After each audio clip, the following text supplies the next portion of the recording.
Before we dive into today's journey, have you ever experienced something strange while out camping? Share your story in the comments below, and let's build this haven of eerie campfire tales together. I've never been a superstitious man. Ghosts, spirits, curses, all of it felt like nonsense. My wife, Sarah, was the opposite. She loved all that mystical, spiritual stuff. She would go on and on about how some places had energies or how she could feel something otherworldly when we visited a new place. I used to tease her for it. I didn't mean anything by it. I just never took it seriously. Now, I wish I had. It's been almost a year since Sarah died. I still don't know how to talk about it. I don't talk about it, really. I just packed up the RV one day and decided to drive to get away from everything. Her voice, her smile, the way she used to look at me when I rolled my eyes at her hippie nonsense. It was all too much to deal with, so I left. I wasn't running from her memory exactly, more like I was trying to outrun the guilt that came with it. Sarah always wanted to visit the desert, especially the Navajo Nation. She said Monument Valley was one of the most spiritual places in the world.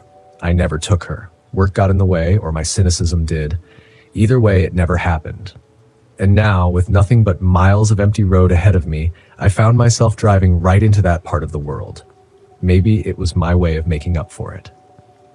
The landscape around me was beautiful in an eerie, desolate way.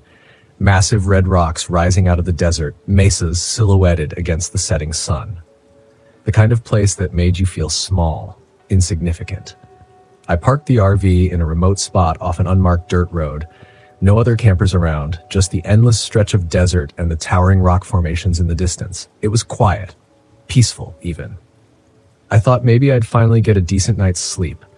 I stepped out and walked a bit around the RV, taking in the silence. The air was cool, the sky already darkening with the stars beginning to shimmer into view. Sarah would have loved it. As I sat by the small campfire I'd built, poking at the flames, I thought I heard something in the distance. A howl, maybe. Coyotes. I figured it was nothing unusual in a place like this, but the sound was strange.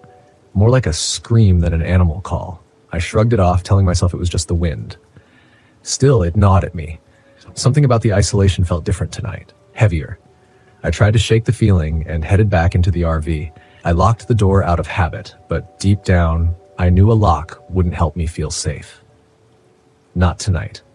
The first sign that something wasn't right came early the next morning. I'd been outside sipping my coffee and watching the sun rise over the desert when I noticed the tracks. Big. Too big to be a coyote. Canine-like, sure, but the prints were deeper, more defined, and there were too many of them. They were circling the RV in a wide arc. I crouched down to get a closer look. The spacing was wrong, like whatever had made them had a stride far longer than any normal animal. I shook my head. Probably a wolf, I reasoned, even though they weren't supposed to roam this part of the desert. Or maybe a large dog from a nearby ranch. Either way, I wasn't about to get spooked over some tracks. I spent the day hiking, taking in the massive rock formations and the endless red sands. The wind carried whispers through the valleys, but I ignored it. I refused to let my mind play tricks on me. This was supposed to be my reset, my chance to process everything and finally move on. But that night, as the firelight flickered in front of me, I couldn't ignore the feeling that I wasn't alone. The coyotes started up again. At least I assumed they were coyotes, but the howls were different this time. Longer, more drawn out, closer. I told myself it was nothing. Tried to focus on the crackling fire, but the unease crept in anyway. Then I saw it. Out of the corner of my eye, I noticed movement on the ridge not far from the RV. A figure, tall, humanoid, but wrong somehow. It moved with a jerky, unnatural gait, like it didn't quite know how to walk. I blinked, and it was gone. Swallowed by the shadows. My heart raced. I stood trying to peer into the darkness, but there was nothing out there. Just empty desert. The howl stopped, replaced by an eerie, oppressive silence. I doused the fire quickly and retreated into the RV, locking the door behind me. I laughed at myself, a grown man terrified by shadows in the night. I was just exhausted, that was all. Grief and exhaustion made you see things that weren't there. I repeated that to myself as I crawled into bed, but I couldn't shake the sense that something was watching me. The next morning, I found more tracks. This time they weren't just around the RV. They led right up to the windows, pressed deep into the sand, circling the vehicle like a predator stalking its prey. I stared at them, unease curdling in my stomach. These prints were bigger than the ones from yesterday. Deeper, too. Something was out here. Something that was getting bolder. I decided to leave. That morning, I packed up my things, double-checked the tires on the RV, and set the GPS for the nearest town. But as soon as I hit the ignition, the engine sputtered. It wouldn't start. "Come on, not now," I muttered, trying again. Nothing. I went outside to check the engine, hoping it was something simple, but when I popped the hood, everything looked fine. There was no reason for the RV to stall like this. Yet there I was, stuck in the middle of nowhere, with no cell signal and no way to leave. As the day wore on, that strange feeling of being watched never left me. I kept glancing over my shoulder, certain I'd catch sight of that figure again, but the desert remained dead quiet. That night, it came closer. I heard it long before I saw it. Footsteps outside the RV, soft at first, but growing heavier, more deliberate.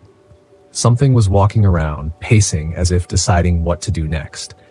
I stayed perfectly still inside, listening as the footsteps circled the RV, stopping near the windows. Then came the scratching. At first, I thought it was a branch scraping against the side of the RV, but the sound was too methodical. It came in short bursts, like claws dragging across metal, testing the strength of the walls. I grabbed the flashlight and crept to the window, slowly pulling back the curtain just an inch. My breath caught in my throat. There, outside in the dark, was the figure I had seen on the ridge. But it was clearer now, standing in the moonlight just feet from the RV. It wasn't human, at least, not anymore. It looked like a man, but its limbs were wrong. Too long, too thin. Its skin was stretched tight over its bones, and its face, it was shifting, contorting, flickering between the face of a man and that of a coyote. It stopped scratching and turned toward the window, as if it could sense me watching. Its eyes, yellow and gleaming, locked onto mine for a moment. Time seemed to freeze. Then it bared its teeth in a sickening grin. I staggered back, heart pounding in my chest, and stumbled toward the door. I had to get out, had to run. But as soon as my hand reached for the latch, I heard it. "Mark." I froze. "Mark, it's me." The voice, it was Sarah's, soft, familiar, and filled with the love I hadn't heard in almost a year. I turned slowly, staring at the window. The figure outside had disappeared, but the voice lingered, echoing in the night. "Mark, come outside, please." I shook my head, tears burning in my eyes. No, it couldn't be. It was impossible. Sarah was gone. She was gone. But the voice, it sounded so real. I pressed my hands to my ears, squeezing my eyes shut. "No," I whispered. "No, no, no." The voice grew louder, more insistent. "Mark, come to me." I fell to my knees, clutching my head as the scratching returned, more violent this time, as if the creature was trying to claw its way inside. But I didn't open the door. I didn't go outside. The next morning, everything was quiet. No scratches, no footsteps, no voice. I stepped outside, and the desert was calm again. The tracks erased by the wind. The RV started without a hitch. I drove away from Monument Valley, leaving the cursed land behind. But the memory of that night, the voice of my wife, the creature in the dark, has followed me ever since. Some things can't be explained. Some things, I realize now, should never be disturbed. I never wanted to drive Loveland Pass again. I hadn't been back on that stretch of road since the night Marty died. The night his rig went over the edge and disappeared into the fog like it had never existed. The only thing they found was twisted metal at the bottom of the canyon. I told myself it wasn't my fault, but the guilt stuck to me like oil on a rag, refusing to wash off no matter how many miles I put between me and that place. But Pete called in a favor. He needed me, and I owed him more than I could count. A convoy job through the Rockies. 3 trucks hauling high-value cargo to a research facility in Colorado. It was big money, but more than that, it was for Pete. He convinced me with a laugh over the phone. "Come on, Red, we need your experience out here. What could go wrong?" I didn't laugh, not this time. So there I was, back in the driver's seat of my rig, with Pete leading the convoy and another trucker, Jerry, bringing up the rear. The snow-capped peaks of the Rockies loomed ahead as we started our ascent through Loveland Pass. The winding road snaked around the mountains, a narrow, dangerous route where one wrong move could send you tumbling into nothingness. The memories hit hard as soon as we passed the first switchback, the same stretch where Marty had lost control. I gripped the wheel tighter, feeling the familiar weight of regret in my chest. I'd spent years avoiding convoys, always driving solo. The ghosts from that night hadn't let me forget, and now I was back, like I was inviting them to haunt me all over again. "Red, you still with us?" Pete's voice crackled over the CB, cutting through my thoughts. I pressed the mic. "Yeah, still here. Roads are getting slick. We should take it slow." Pete agreed, and we settled into the grind, navigating the treacherous turns with caution. The sun had set hours ago, and now only the thin beams of our headlights cut through the growing darkness. The fog rolled in thick and fast, curling around the edges of the road like ghostly fingers.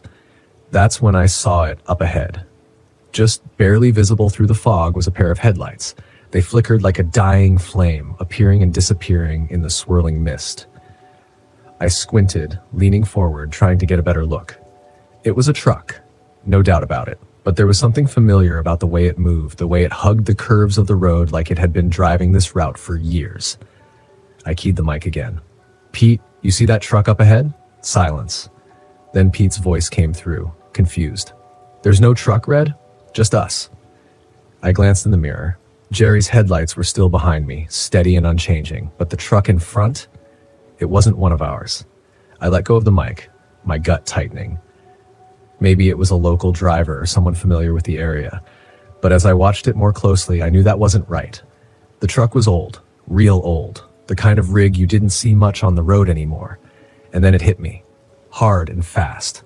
The paint job, the faded red stripe down the side, the same color as the one Marty had on his rig. My chest tightened. "No," I whispered, gripping the wheel so tight my knuckles went white. It couldn't be Marty's truck. It was gone, destroyed, crumpled at the bottom of a canyon. But this was his rig. It had to be. The headlights flickered again, and then the truck was gone, swallowed by the fog like it had never been there. "Red, you good back there?" Pete's voice crackled through again. I didn't respond right away. My pulse was racing, my hands slick with sweat. I glanced around, looking for any sign of the truck, but the road was empty. "Yeah," I said finally, my voice shaky. "Just seeing things." But I wasn't seeing things. Not this time. We kept moving, the road winding higher, the fog thickening. The curves grew sharper, and the guardrails seemed to disappear into the mist, making it feel like we were driving on the edge of the world. That's when the CB crackled again. But this time, it wasn't Pete or Jerry's voice. "Red, you gotta help me."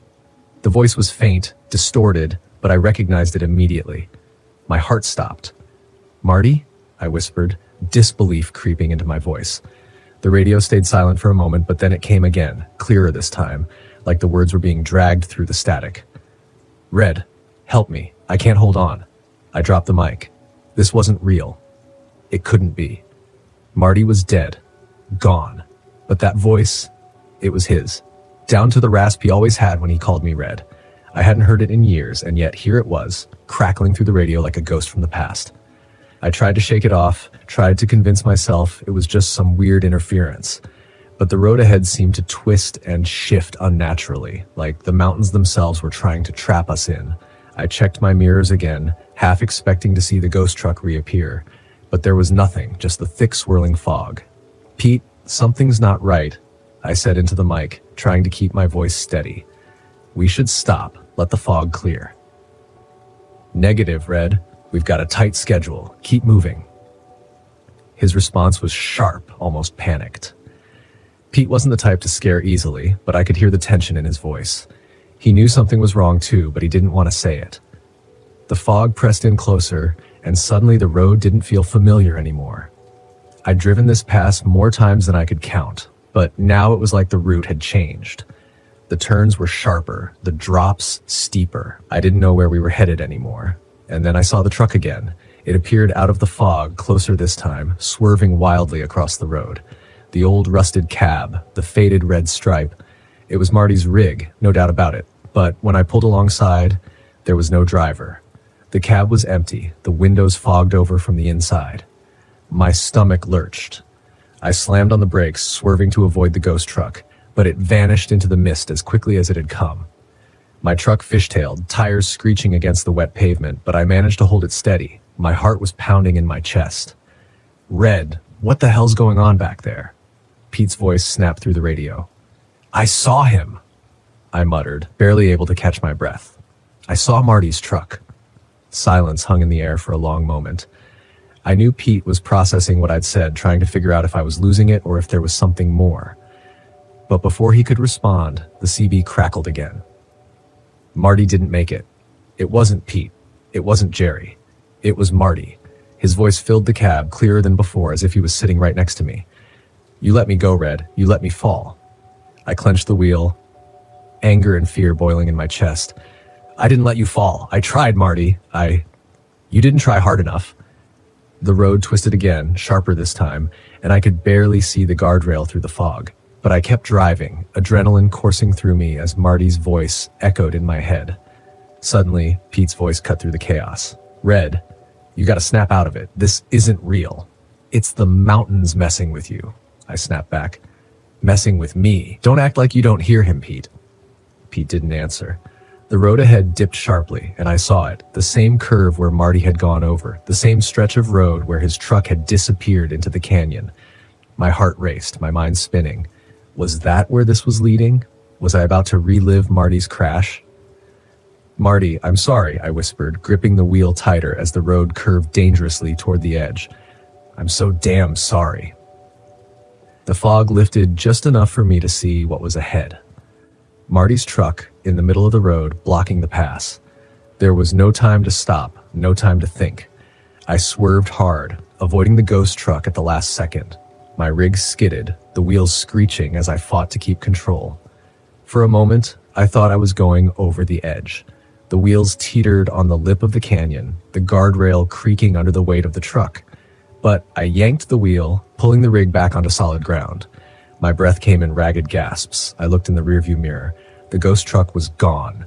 The fog was clearing, and for the first time in years, I felt like I could breathe. "Red?" Pete's voice came over the radio, softer now. "You still with us?" "Yeah," I whispered, gripping the wheel with trembling hands. "I'm still here." The mountains stretched ahead, empty and quiet, but I could still hear Marty's voice in the back of my mind. And I knew, in some way, he'd always be with me. We made it through the pass just as the sun broke over the horizon, casting a pale light over the jagged peaks. The road ahead was clear, but I knew I'd never forget the night I'd faced Marty's ghost.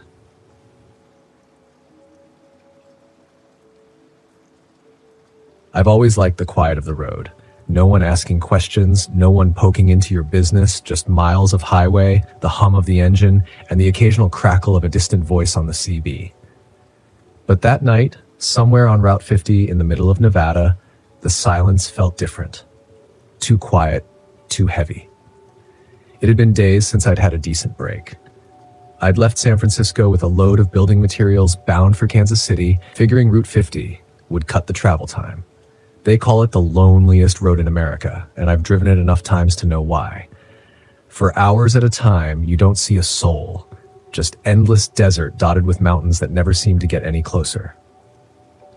I was more tired than I wanted to admit, the kind of tired that sneaks up on you, where your eyelids grow heavy and the lines on the road start to blur. Normally I'd push through, but something told me to pull over this time. I glanced at the clock and decided to hit the next rest stop I saw. A quick nap, I told myself, and I'd be good as new. I felt a wave of relief when I spotted the weathered sign for a rest stop 2 miles ahead. The stop wasn't marked on my map, which was odd, but these old highways have plenty of places that don't show up anymore. The place looked like it hadn't seen a decent coat of paint in a decade. The lights above the parking area flickered weakly, casting long shadows across the cracked asphalt.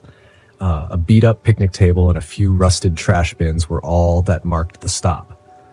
The restroom building sat off to the side, its windows dark, and the air around it felt heavy, like it hadn't been disturbed in years. I pulled the rig into the lot and killed the engine. Silence settled in around me, pressing through the windows. I leaned back in the driver's seat, rubbing my face. I just needed a few hours of sleep and I'd be good to go. But before I could settle in, nature called. Typical. With a sigh, I grabbed my flashlight and climbed out of the cab. The night air was cold, much colder than I'd expected for Nevada, and the wind carried a strange scent, dry with an underlying hint of something rotten. I wrinkled my nose but kept moving toward the restroom. The building was worse up close. Graffiti covered the exterior, but it wasn't the usual stuff. No names or crude drawings. These were symbols, spirals, triangles, strange geometric shapes I couldn't quite place. Some of them were carved deep into the wood, like they'd been there a long time. I pushed the door open, and the smell hit me harder inside, stronger than before. I flicked the light on, but the bulb overhead just buzzed and flickered weakly. I turned on my flashlight and swept it across the room. The place was empty, as I expected, but the walls were covered in more of those symbols. Dozens of them, carved into the tiles, drawn on the mirrors. I did my business quickly, trying to ignore the feeling that those symbols were watching me, and made my way back out to the parking lot. That's when I saw the first figure. It was standing just beyond the reach of the flickering lights, a man in a heavy coat, his back to me, staring out into the desert. For a second I considered calling out to him, but something about the way he stood there, so still, so quiet, made my gut twist. I stopped in my tracks, trying to decide if I should just get back in the truck and go. But the man didn't move. He didn't even seem to notice I was there. Maybe he was just another trucker, but I hadn't seen another rig on the road in hours. I took a step back toward my truck, keeping an eye on the figure. When I reached for the door handle, my fingers brushed something cold. Too cold. I pulled my hand back, confused, and shone the flashlight on the handle. Symbols. Those same spirals and triangles scratched into the metal of my door. My heart started racing. I hadn't seen them there before. I would have noticed. I swallowed hard, scanning the lot, but the figure was gone, just vanished. I fumbled with the door, pulling it open and climbing back into the cab as fast as I could. I locked the doors and sat there trying to steady my breathing, trying to shake off the feeling that something was terribly wrong. I'd driven across the country dozens of times, stopped in every kind of rundown, creepy rest stop imaginable, but nothing like this. The radio crackled to life suddenly, nearly making me jump out of my skin. For a second, I thought it was just picking up static, but then a voice broke through, low, distorted. Frank. My heart skipped a beat. I snatched the CB mic.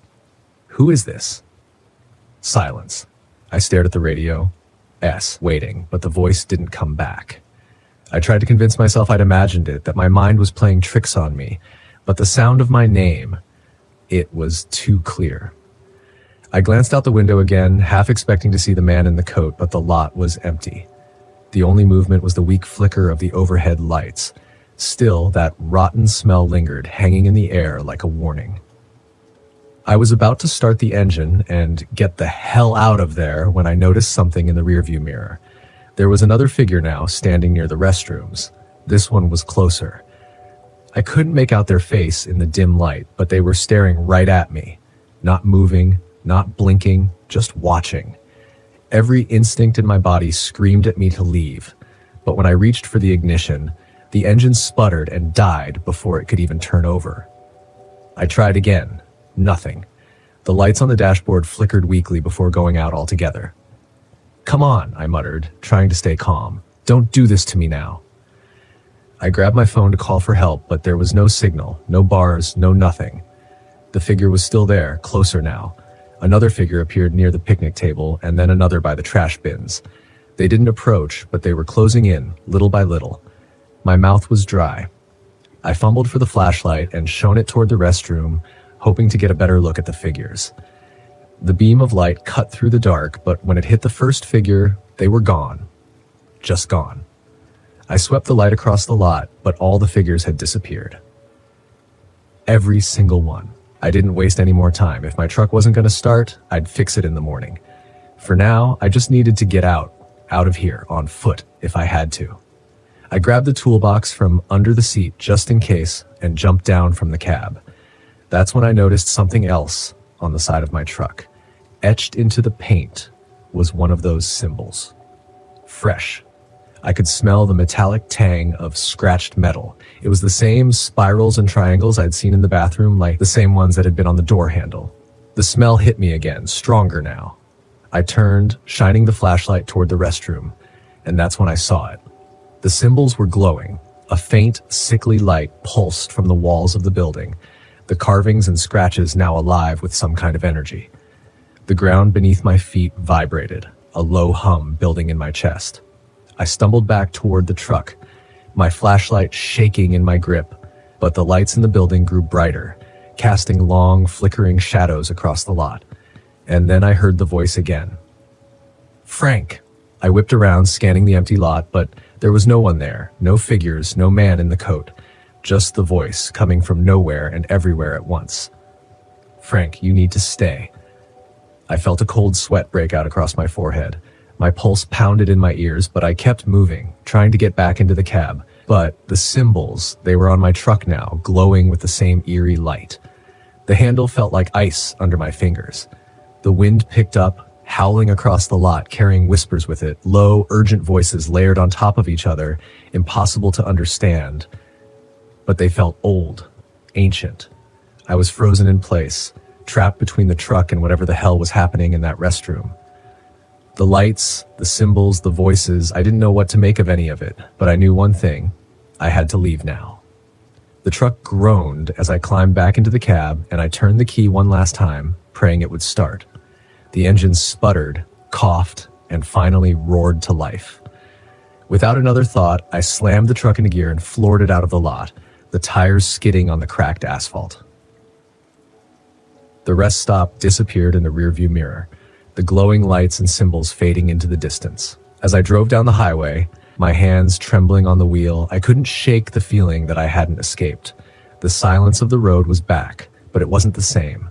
The weight of those symbols, the voice, it lingered, and I knew deep down that whatever was tied to that rest stop wasn't finished with me. I don't stop on Route 50 anymore. Not after that night. Some places are better left in the past.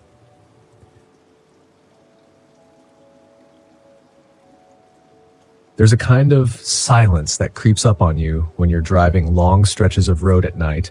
The engine hums, the tires hiss against the pavement, and everything else just falls away into the dark. I used to like that silence, back when the road was a refuge, a way to keep the past buried. Now, though, that silence has taken on a different weight. I can't shake the feeling that something is waiting out there in the fog. My name's Jack Evans, slick to those who know me well, and I've been hauling loads across this country for over 15 years. Before that, I worked as a commercial diver recovering lost cargo off the coast. But the sea and I had fallen out. I thought getting into trucking would keep me far away from the water. Funny how life has a way of dragging you back to the places you least want to go. Tonight I'm hauling a sealed container bound for a shipyard near Bar Harbor, Maine. Simple job, no questions asked, just get it there. The kind of job I used to take without a second thought. But the client's vagueness about the cargo and the extra cash to stay quiet left a sour taste in my mouth. Still, money's money, and I'm not one to dig too deep. The fog rolled in thick as I drove north along Route 1, the coastal highway running parallel to the sea. I know this stretch of road well enough to navigate it blind, but tonight the fog seems thicker, heavier. The GPS started acting up about an hour ago, rerouting me onto older, narrower roads.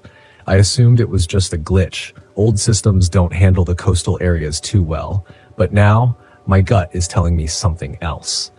As I pass another turnoff toward the cliffs, the GPS blips again, rerouting me to an unnamed road that curves down toward the coast.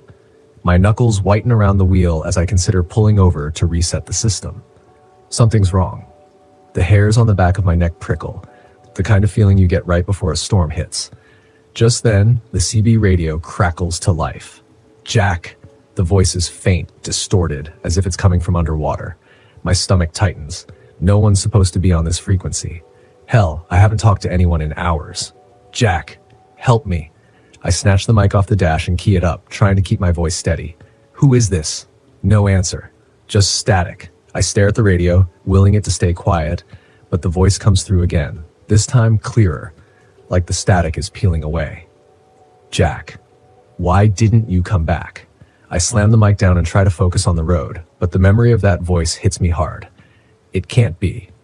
It's impossible. But it sounds just like Dave, my old diving partner, the guy who drowned 6 years ago in that accident. The accident I've been running from ever since. Get a grip, Slick, I mutter, rubbing a hand across my face. The long hours on the road, the fog, it's all getting to me. That's what it has to be. Just the past sneaking up, trying to claw its way back into my head. But the voice, it's so real. I push the pedal down, speeding up as the road twists and dips closer to the coastline. The fog is thicker here, swirling in dense, wet waves, and the smell of salt water fills the air. The engine sputters for just a second before roaring back to life. Another bad sign. And then I see them. Lights. Blinking faintly just off the edge of the road where the cliffs drop down to the sea. At first, I think it's a boat. Fishing trawlers sometimes get too close to shore in the fog. But these lights aren't moving. They hover low and pale, just out of reach, dancing through the mist like they're waiting for me. I slow the truck, squinting through the windshield, trying to make sense of what I'm seeing. The lights pulse rhythmically, almost in time with the steady hum I've been hearing in the cab for the last few miles. That hum, low, eerie, is coming from the trailer. I noticed it earlier, but now it feels more like a heartbeat. A slow, rhythmic thump vibrating through the entire rig. I grit my teeth and press on, ignoring the cold knot forming in my gut. Whatever's in that container, it's none of my business. I just have to deliver it and be done with it. But the lights, the fog, the voice on the radio, it all feels like the past is creeping up behind me, wrapping its icy fingers around my throat. Jack. The voice hits me again, this time loud and clear, like Dave is sitting in the passenger seat. I nearly swerve off the road, my heart pounding in my chest. Stop it, I growl, slamming my hand against the dash. You're not real. But the voice doesn't stop. It crackles through the sea, an echo of the past I've spent years trying to forget. You left me down there, Jack. You left me to drown. The memories hit hard and fast. The dive, the tangled wreck, the moment I lost sight of Dave in the murky depths. I tried to save him, but the currents were too strong. His voice had faded, swallowed by the sea, and now here it is, back to haunt me. The road narrows and the fog presses in closer, suffocating. My truck's engine sputters again, the headlights flicker. I pull over, heart racing. The hum from the trailer grows louder, more insistent. Whatever's in that container, it isn't just cargo, it's something alive, something old. I stepped out of the cab, the cold air biting at my skin as I walked around to the back of the truck. The fog clung to everything, thick and wet, muffling the world in a heavy silence.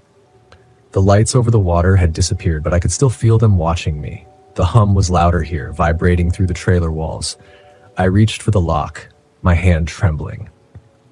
Part of me knew I shouldn't open it. The other part, the part that was tired of running, needed to know what I was hauling. As I unlocked the container, a voice whispered in my ear, "Come back, Jack." The doors swung open with a metallic creak, and inside, bathed in a faint, otherworldly glow, was an object, an artifact. It looked ancient, carved from dark stone, with strange symbols etched into its surface.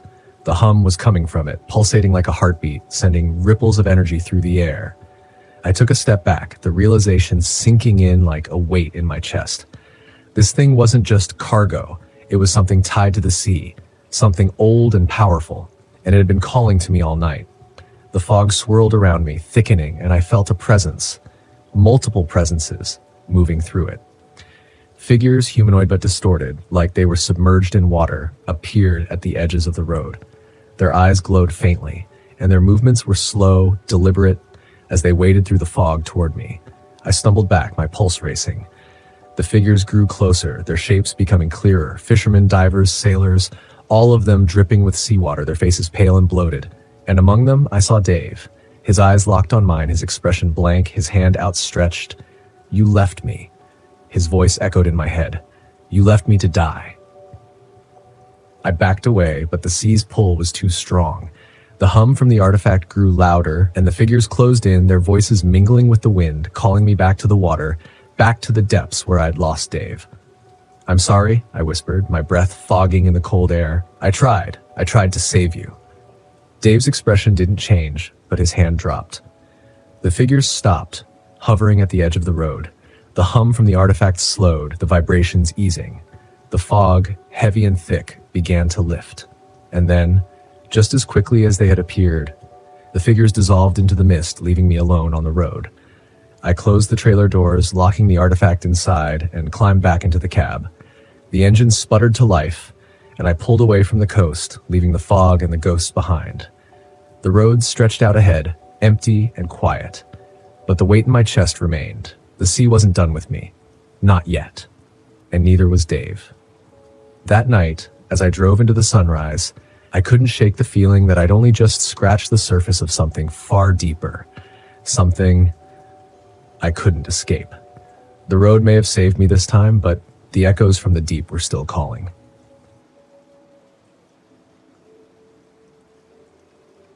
I never wanted to take the job, not this one. But when the bills pile up and your savings start running dry, you do what you have to do, even if it means going back to the place you swore you'd never see again, Dead Man's Pass. It was Eddie's death that did it. 15 years ago, I lost my brother on that road. His rig skidded off a curve and plunged into the canyon. I was driving a mile behind him when it happened, saw the whole thing through my windshield like a damn nightmare unfolding in slow motion. I've never been the same since. I never could forgive myself for not doing more, not being there to help. That's how it goes in this life. You haul, you drive, you move forward, keep the past in the rear view. But it's never that simple, is it? I'm Hank Collins, but most people on the road know me as Rusty. Maybe it's the hair going gray, or maybe it's just the wear and tear of 30 years behind the wheel. I've spent most of my life running rigs, hauling everything from livestock to construction equipment.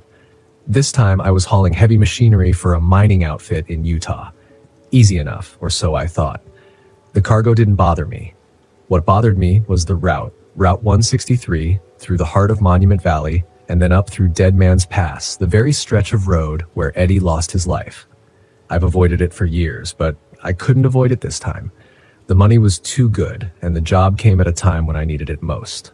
The first sign that something wasn't right came when I crossed into the desert.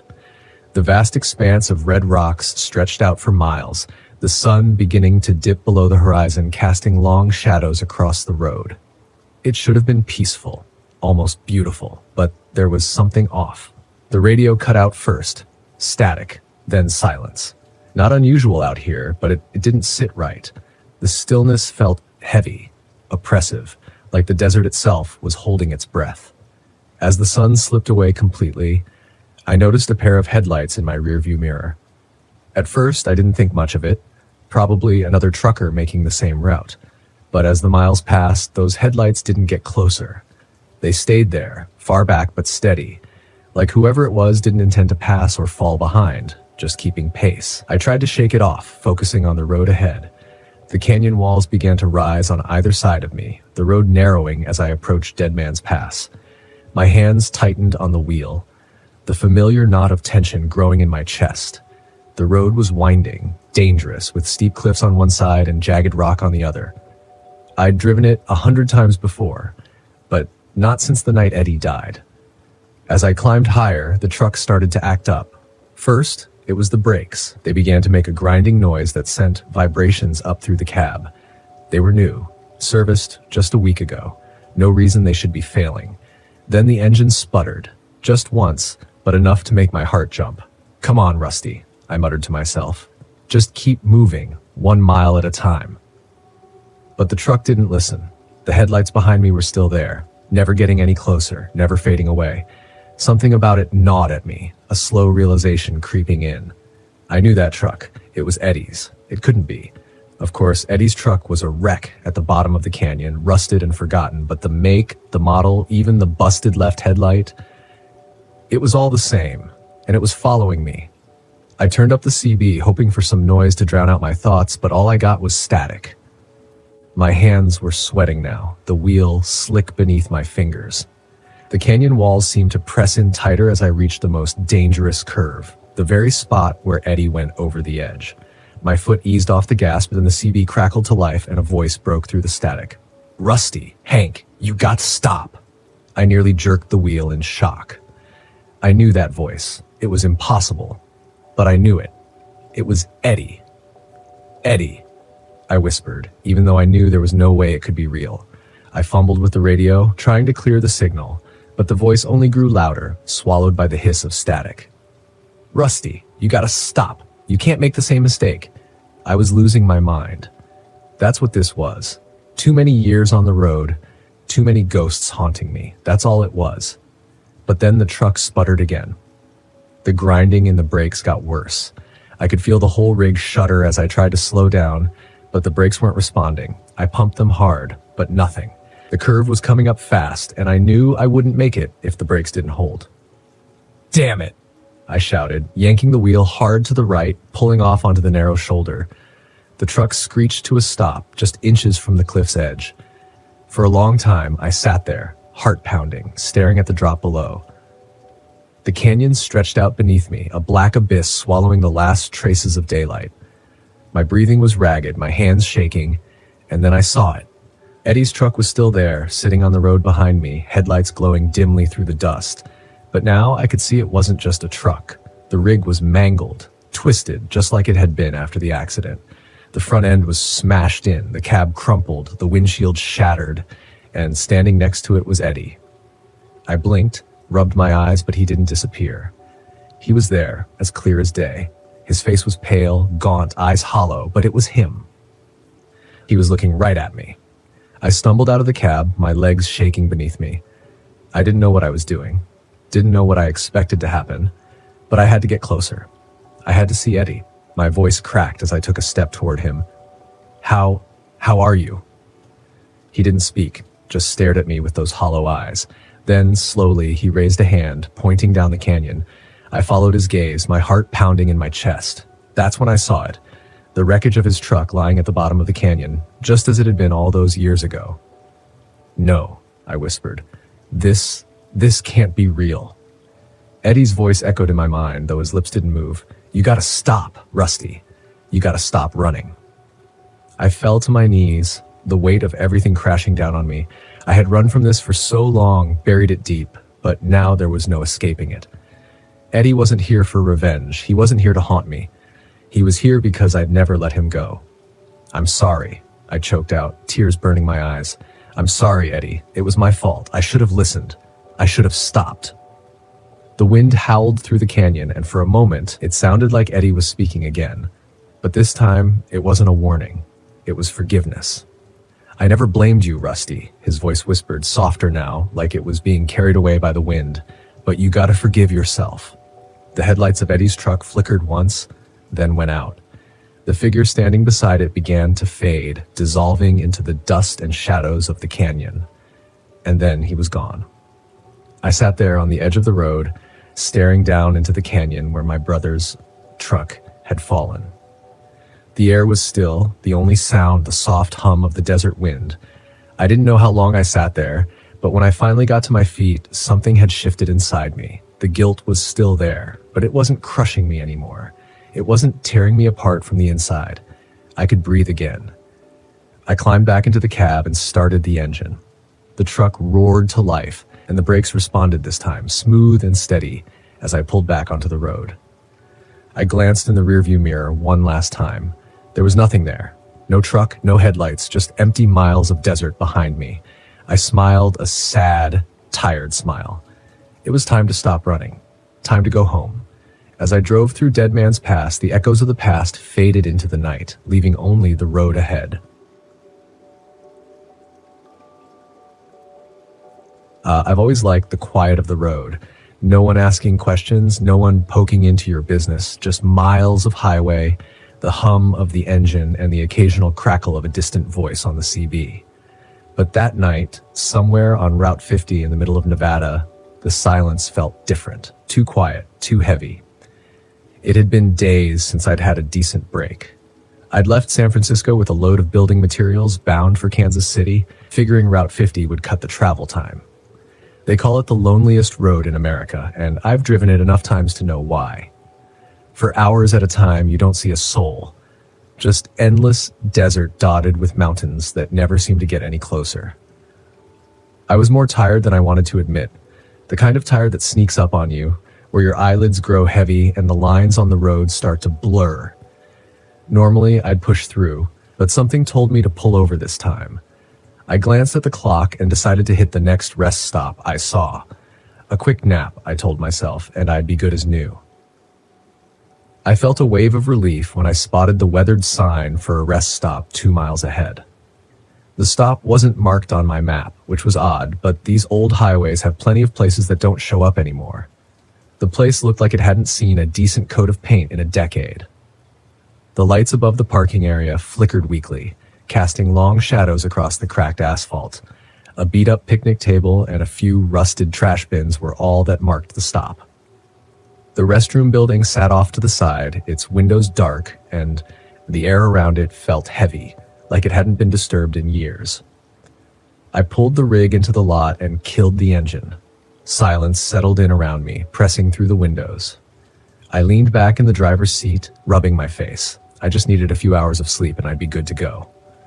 But before I could settle in, nature called. Typical. With a sigh, I grabbed my flashlight and climbed out of the cab. The night air was cold, much colder than I'd expected for Nevada, and the wind carried a strange scent, dry with an underlying hint of something rotten. I wrinkled my nose but kept moving toward the restroom. The building was worse up close. Graffiti covered the exterior, but it wasn't the usual stuff, no names or crude drawings. These were symbols, spirals, triangles, strange geometric shapes I couldn't quite place. Some of them were carved deep into the wood like they'd been there a long time. I pushed the door open and the smell hit me harder inside, stronger than before. I flicked the light on, but the bulb overhead just buzzed and flickered weakly. I turned on my flashlight and swept it across the room. The place was empty, as I expected, but the walls were covered in more of those symbols. Dozens of them, carved into the tiles, drawn on the mirrors. I did my business quickly, trying to ignore the feeling that those symbols were watching me, and made my way back out to the parking lot. That's when I saw the first figure.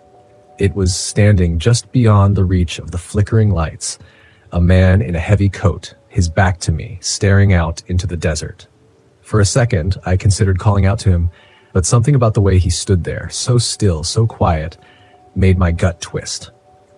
I stopped in my tracks, trying to decide if I should just get back in the truck and go. But the man didn't move. He didn't even seem to notice I was there. Maybe he was just another trucker, but I hadn't seen another rig on the road in hours. I took a step back toward my truck, keeping an eye on the figure. When I reached for the door handle, my fingers brushed something cold. Too cold. I pulled my hand back, confused, and shone the flashlight on the handle. Symbols. Those same spirals and triangles scratched into the metal of my door. My heart started racing. I hadn't seen them there before. I would have noticed.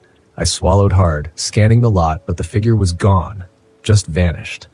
I fumbled with the door, pulling it open and climbing back into the cab as fast as I could. I locked the doors and sat there, trying to steady my breathing, just trying to shake off the feeling that something was terribly wrong. I'd driven across the country dozens of times, stopped in every kind of rundown, creepy rest stop imaginable, but nothing like this. The radio crackled to life suddenly, nearly making me jump out of my skin. For a second, I thought it was just picking up static, but then a voice broke through, low, distorted. "Frank." My heart skipped a beat. I snatched the CB mic. "Who is this?" Silence. I stared at the radio, waiting, but the voice didn't come back. I tried to convince myself I'd imagined it, that my mind was playing tricks on me, but the sound of my name, it was too clear. I glanced out the window again, half expecting to see the man in the coat, but the lot was empty. The only movement was the weak flicker of the overhead lights.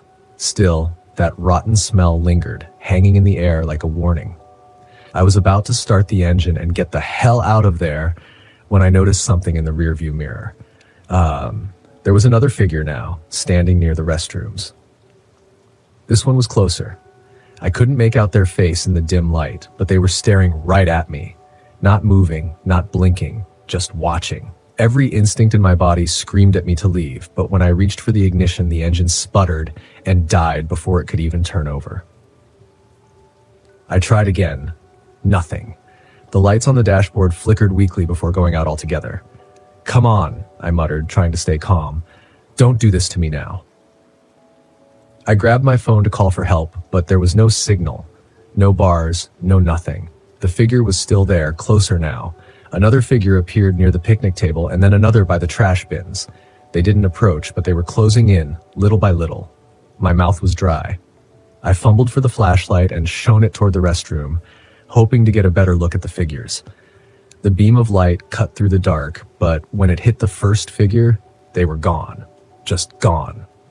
I swept the light across the lot, but all the figures had disappeared. Every single one. I didn't waste any more time. If my truck wasn't going to start, I'd fix it in the morning. For now, I just needed to get out of here, on foot if I had to. I grabbed the toolbox from under the seat, just in case, and jumped down from the cab. That's when I noticed something else on the side of my truck. Etched into the paint was one of those symbols. Fresh. I could smell the metallic tang of scratched metal. It was the same spirals and triangles I'd seen in the bathroom, the same ones that had been on the door handle. The smell hit me again, stronger now. I turned, shining the flashlight toward the restroom, and that's when I saw it. The symbols were glowing. A faint, sickly light pulsed from the walls of the building. The carvings and scratches were now alive with some kind of energy. The ground beneath my feet vibrated, a low hum building in my chest. I stumbled back toward the truck, my flashlight shaking in my grip, but the lights in the building grew brighter, casting long, flickering shadows across the lot. And then I heard the voice again. Frank. I whipped around, scanning the empty lot, but there was no one there. No figures, no man in the coat. Just the voice coming from nowhere and everywhere at once. Frank, you need to stay. I felt a cold sweat break out across my forehead. My pulse pounded in my ears, but I kept moving, trying to get back into the cab. But the symbols, they were on my truck now, glowing with the same eerie light. The handle felt like ice under my fingers. The wind picked up, howling across the lot, carrying whispers with it, low, urgent voices layered on top of each other, impossible to understand, but they felt old, ancient. I was frozen in place, trapped between the truck and whatever the hell was happening in that restroom. The lights, the symbols, the voices. I didn't know what to make of any of it, but I knew one thing. I had to leave now. The truck groaned as I climbed back into the cab, and I turned the key one last time, praying it would start. The engine sputtered, coughed, and finally roared to life. Without another thought, I slammed the truck into gear and floored it out of the lot, the tires skidding on the cracked asphalt. The rest stop disappeared in the rearview mirror, the glowing lights and symbols fading into the distance. As I drove down the highway, my hands trembling on the wheel, I couldn't shake the feeling that I hadn't escaped. The silence of the road was back, but it wasn't the same. The weight of those symbols, the voice, it lingered, and I knew deep down that whatever was tied to that rest stop wasn't finished with me.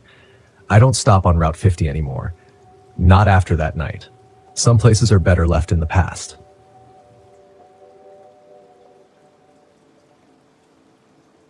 I'm not sure why I chose the Ocala National Forest. It wasn't really on my radar until a couple of weeks ago.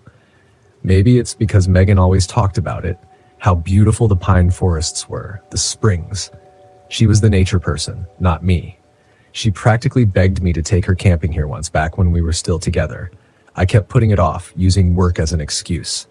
Now, here I am, in the middle of the forest alone in my RV with nothing but my thoughts for company. I needed a break. That's what my doctor said. Unplug, he told me. You need to find yourself again, as if I ever had a real grasp of who I was to begin with. 2 weeks into my forced time off, I wasn't any closer to finding peace or clarity. I felt off. I didn't realize how addicted I was to being connected. No emails, no social media, no news feeds, just silence and isolation. It was what I thought I wanted. The first night in the RV wasn't too bad. I parked in a secluded spot far from the main road, surrounded by towering pine trees. I managed to set up camp without any major problems. I had a fire going, and for a little while, I could almost see the appeal Megan always talked about. There was something peaceful about the forest, about the stillness, but it was the kind of stillness that quickly became unsettling when you were alone. By the time the sun set, the silence had grown thick. The only sound was the wind shifting through the pine needles and, every so often, the distant call of an owl. I tried to read one of the survival books I'd brought, but I couldn't focus. My mind kept drifting back to her. Megan. We hadn't spoken since the divorce went through. 3 years of marriage dissolved in less than a month. I couldn't even tell you exactly when things went wrong. I just buried myself in work. She begged me to slow down, to reconnect, but I didn't listen. I told myself I was doing it for us, that the stress was worth it in the end. But by the time I realized how much I'd lost, it was too late. The fire crackled as the temperature dropped. I got up to grab my jacket from inside the RV. That's when I first heard it, a soft tapping sound, like something lightly knocking against the side of the RV. I froze, listening. Tap, tap, tap. I leaned against the door, listening harder. The tapping continued, rhythmic, almost deliberate. I grabbed a flashlight and opened the door, scanning the area around the RV. The light cut through the darkness, but I couldn't see anything, just trees and shadows. Probably just a branch in the wind, I muttered to myself, though the trees weren't close enough to the RV for that to make sense. I shut the door and locked it. The tapping had stopped, but I didn't sleep well that night. Every time I drifted off, I heard something. Footsteps, rustling, things I couldn't explain away as easily as I wanted to. But when I looked outside, the forest was still. The next morning, I found the footprints.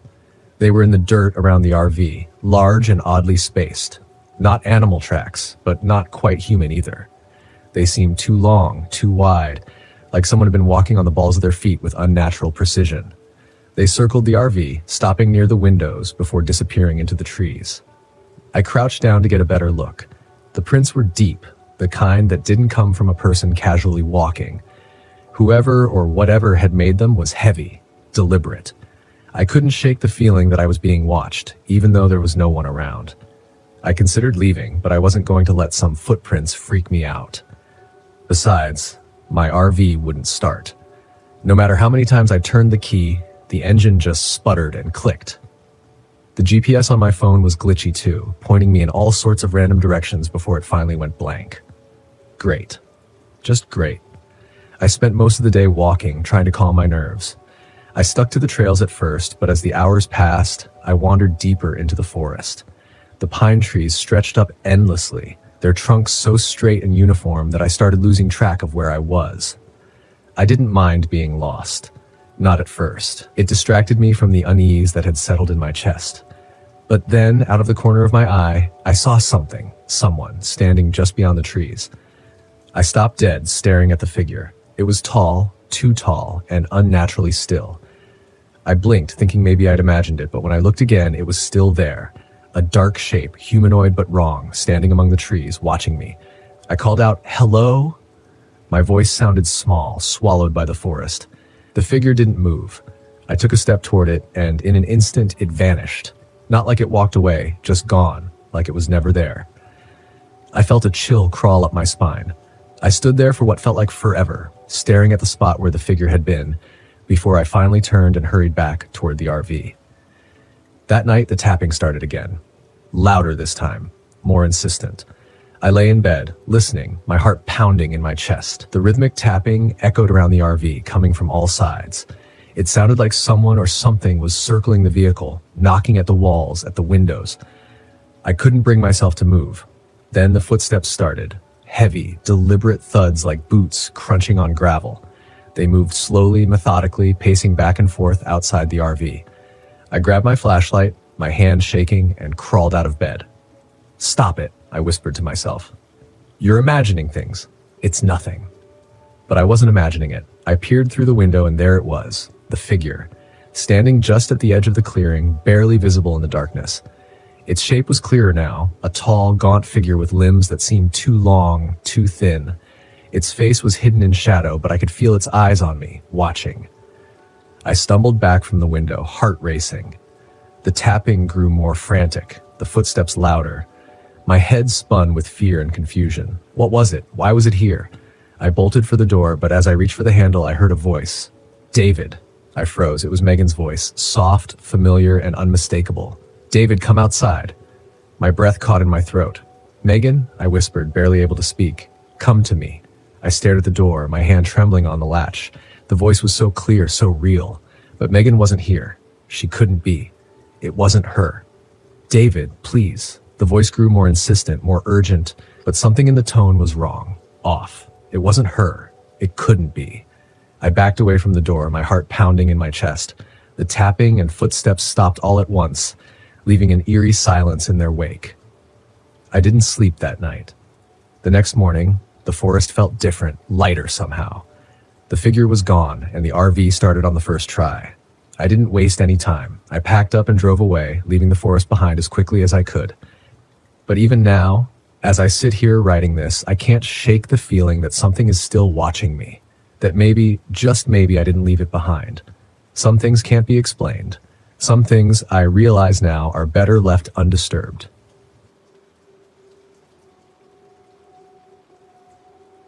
I've never been a superstitious man. Ghosts, spirits, curses, all of it felt like nonsense. My wife, Sarah, was the opposite. She loved all that mystical, spiritual stuff. She would go on and on about how some places had energies or how she could feel something otherworldly when we visited a new place. I used to tease her for it. I didn't mean anything by it. I just never took it seriously. Now, I wish I had. It's been almost a year since Sarah died. I still don't know how to talk about it. I don't talk about it, really. I just packed up the RV one day and decided to drive to get away from everything. Her voice, her smile, the way she used to look at me when I rolled my eyes at her hippie nonsense. It was all too much to deal with, so I left. I wasn't running from her memory exactly, more like I was trying to outrun the guilt that came with it. Sarah always wanted to visit the desert, especially the Navajo Nation. She said Monument Valley was one of the most spiritual places in the world. I never took her. Work got in the way, or my cynicism did. Either way, it never happened. And now, with nothing but miles of empty road ahead of me, I found myself driving right into that part of the world. Maybe it was my way of making up for it. The landscape around me was beautiful in an eerie, desolate way. Massive red rocks rising out of the desert, mesas silhouetted against the setting sun. The kind of place that made you feel small, insignificant. I parked the RV in a remote spot off an unmarked dirt road. No other campers around, just the endless stretch of desert and the towering rock formations in the distance. It was quiet, peaceful even. I thought maybe I'd finally get a decent night's sleep. I stepped out and walked a bit around the RV, taking in the silence. The air was cool, the sky already darkening with the stars beginning to shimmer into view. Sarah would have loved it. As I sat by the small campfire I'd built, poking at the flames, I thought I heard something in the distance. A howl, maybe. Coyotes. I figured it was nothing unusual in a place like this, but the sound was strange. More like a scream than an animal call. I shrugged it off, telling myself it was just the wind. Still, it gnawed at me. Something about the isolation felt different tonight, heavier. I tried to shake the feeling and headed back into the RV. I locked the door out of habit, but deep down, I knew a lock wouldn't help me feel safe. Not tonight.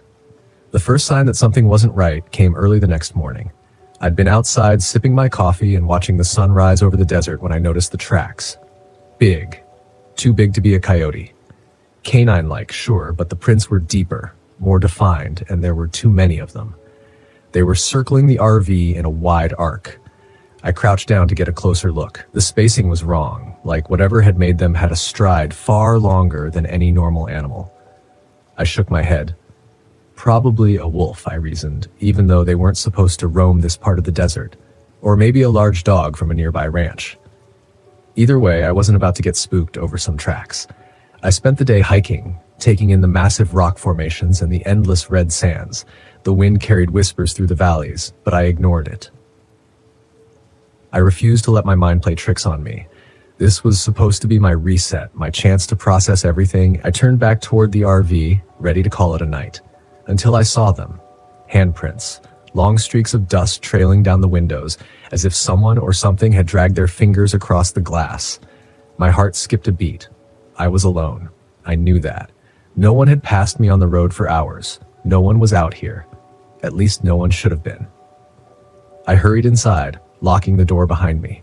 The RV felt smaller now, the walls pressing in as the wind outside picked up, howling through the narrow canyon.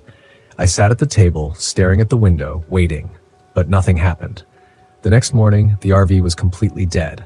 No power, no lights, no water pump, nothing. I checked the battery, it was completely drained. It didn't make sense. I had checked it before I left. It was supposed to last for weeks. Frustrated, I spent most of the day trying to figure out what was wrong. But everything seemed fine. The battery had just died.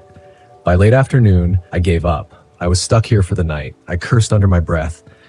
But deep down, I knew this wasn't just bad luck. I decided to go for a walk, maybe clear my head.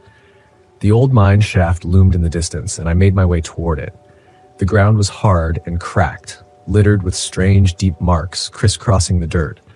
They looked like they'd been dragged by something large. Too large. At the mine's entrance, the air was cooler, thick with the smell of dust and rot. The opening had collapsed years ago, the rocks jagged and sharp. But there, in the dirt, were more of those strange marks, long, deep gouges, like something had been clawing its way out. I backed away, my chest tightening. It was just a mine, just old rocks and dirt.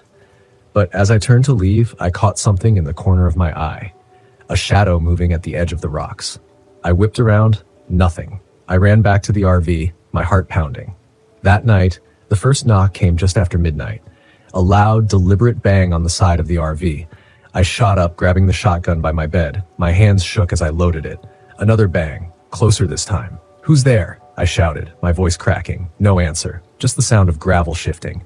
I grabbed the flashlight and threw open the door. The cold hit me hard. The beam cut through the darkness. Nothing. No one. But then I saw it.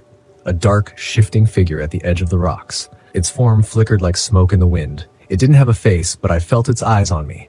I raised the shotgun and fired. The blast echoed, but the thing didn't move. It just faded. I stumbled back inside, locking the door. The lights flickered and then went dark. I sat in total blackness, shotgun in my lap, waiting. But it didn't come back. By morning, I'd had enough. I packed up and climbed into the driver's seat. Miraculously, the RV started like nothing had been wrong. I didn't wait. I hit the gas, speeding away from Dead Man's Gulch. The weight in the air lifted, the fog was gone, but I couldn't shake the feeling I had narrowly escaped something dark, something still waiting in those mines.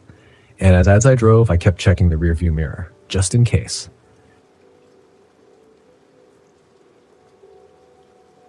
When you spend enough time alone, the silence becomes something else. It's no longer a backdrop, but a living, breathing thing that creeps in around the edges of your thoughts. I thought I liked the silence.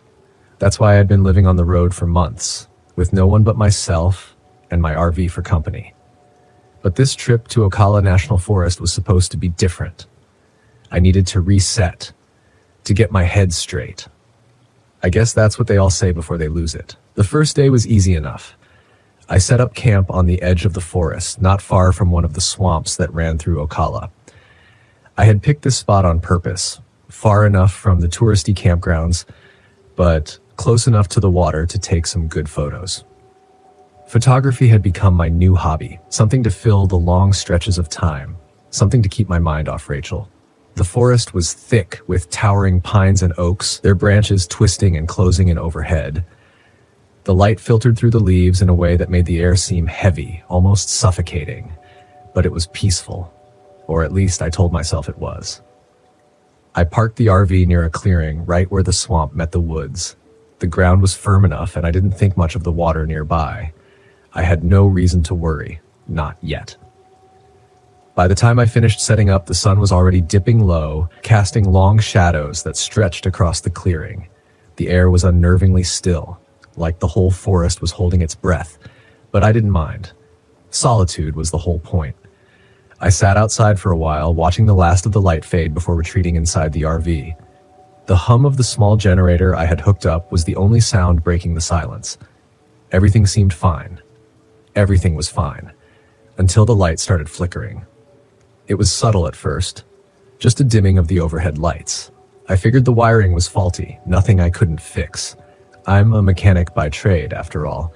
I ignored it, settling in with a book, trying to lose myself in the words. But then the flickering got worse. The lights flashed on and off in rapid succession. The shadows in the RV danced wildly before everything went dark. I sighed, more frustrated than anything, and grabbed my flashlight. After a few minutes of fumbling with the wires, I got the power back on. The lights stabilized, but there was something else, a soft buzzing noise, faint just at the edge of hearing, like a distant hum. It might have been the swamp, maybe bugs, or just the generator straining, but it set me on edge. That night, I barely slept. The next morning, the unease I'd felt the night before was gone, replaced by a sense of calm. The sunlight was warm and the swamp shimmered in the early light. I grabbed my camera and set out for a walk, looking for something worth capturing. Ocala was known for its beauty, the kind of untouched wilderness that's hard to find these days. But the deeper I walked into the woods, the more I realized something was off. It started small, little things I could have easily ignored. My compass acting up, the needle spinning lazily before settling in the wrong direction. The buzzing sound from the night before returned, louder now, seeming to come from all around me. I chalked it up to the swamp mosquitoes, maybe, or some malfunction with the generator still ringing in my ears. But when I came back to camp, I noticed the first real sign that something wasn't right. My gear, things I'd left on the picnic table outside, was scattered across the ground, not in a way that suggested wind either. The table had been cleared. My flashlight, the lantern, the tools I'd left out, all of them were scattered in a perfect line toward the swamp. I stopped, staring at the items. Someone had been here, or something. I'm not easily spooked, but my gut told me to get back inside, lock the doors. That night I sat in the RV, every light on, clutching a lantern just in case the power flickered again. I told myself it was fine. Probably some animal. Bears get curious, right?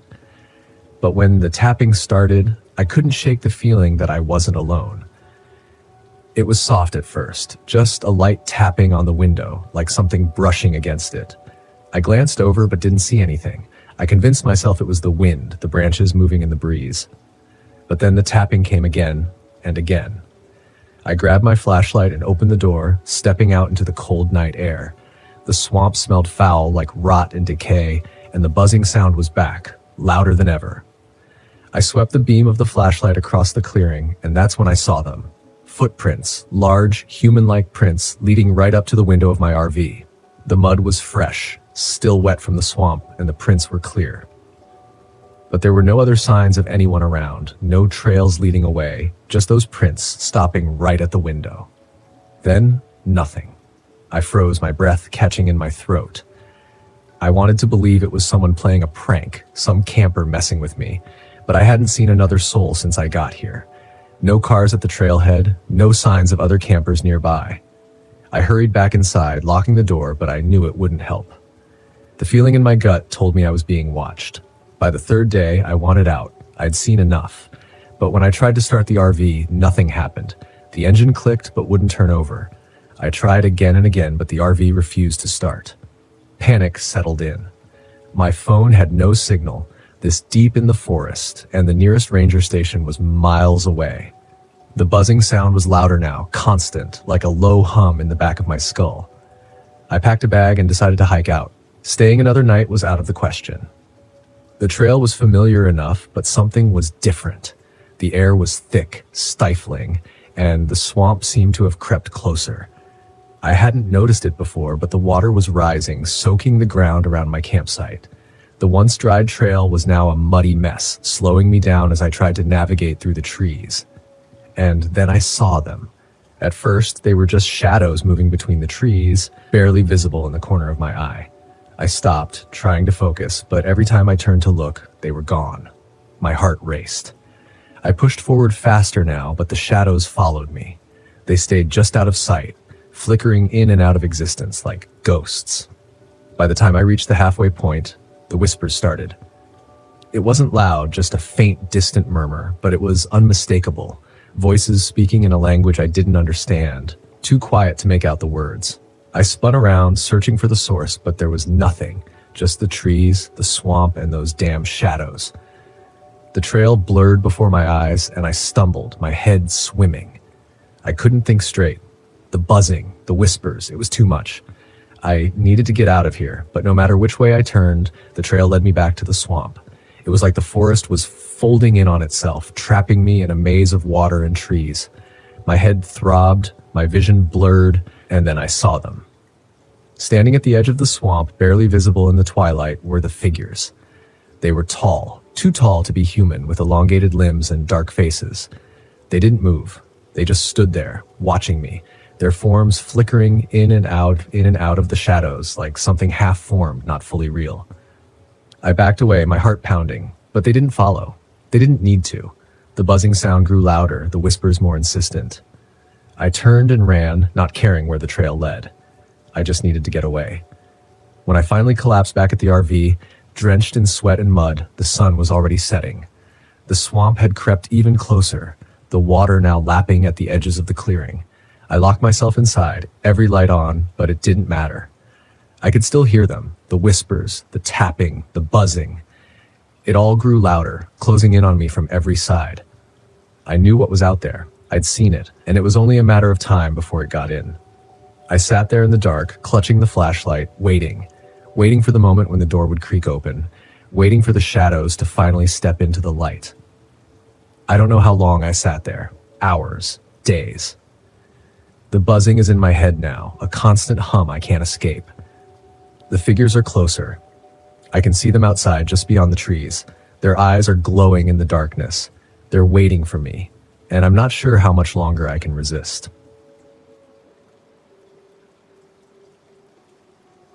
I've always liked the quiet of the road. No one asking questions, no one poking into your business, just miles of highway, the hum of the engine, and the occasional crackle of a distant voice on the CB. But that night, somewhere on Route 50 in the middle of Nevada, the silence felt different, too quiet, too heavy. It had been days since I'd had a decent break. I'd left San Francisco with a load of building materials bound for Kansas City, figuring Route 50 would cut the travel time. They call it the loneliest road in America, and I've driven it enough times to know why. For hours at a time, you don't see a soul. Just endless desert dotted with mountains that never seem to get any closer. I was more tired than I wanted to admit. The kind of tired that sneaks up on you, where your eyelids grow heavy and the lines on the road start to blur. Normally, I'd push through, but something told me to pull over this time. I glanced at the clock and decided to hit the next rest stop I saw. A quick nap, I told myself, and I'd be good as new.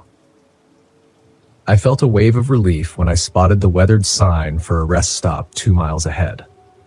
The stop wasn't marked on my map, which was odd, but these old highways have plenty of places that don't show up anymore.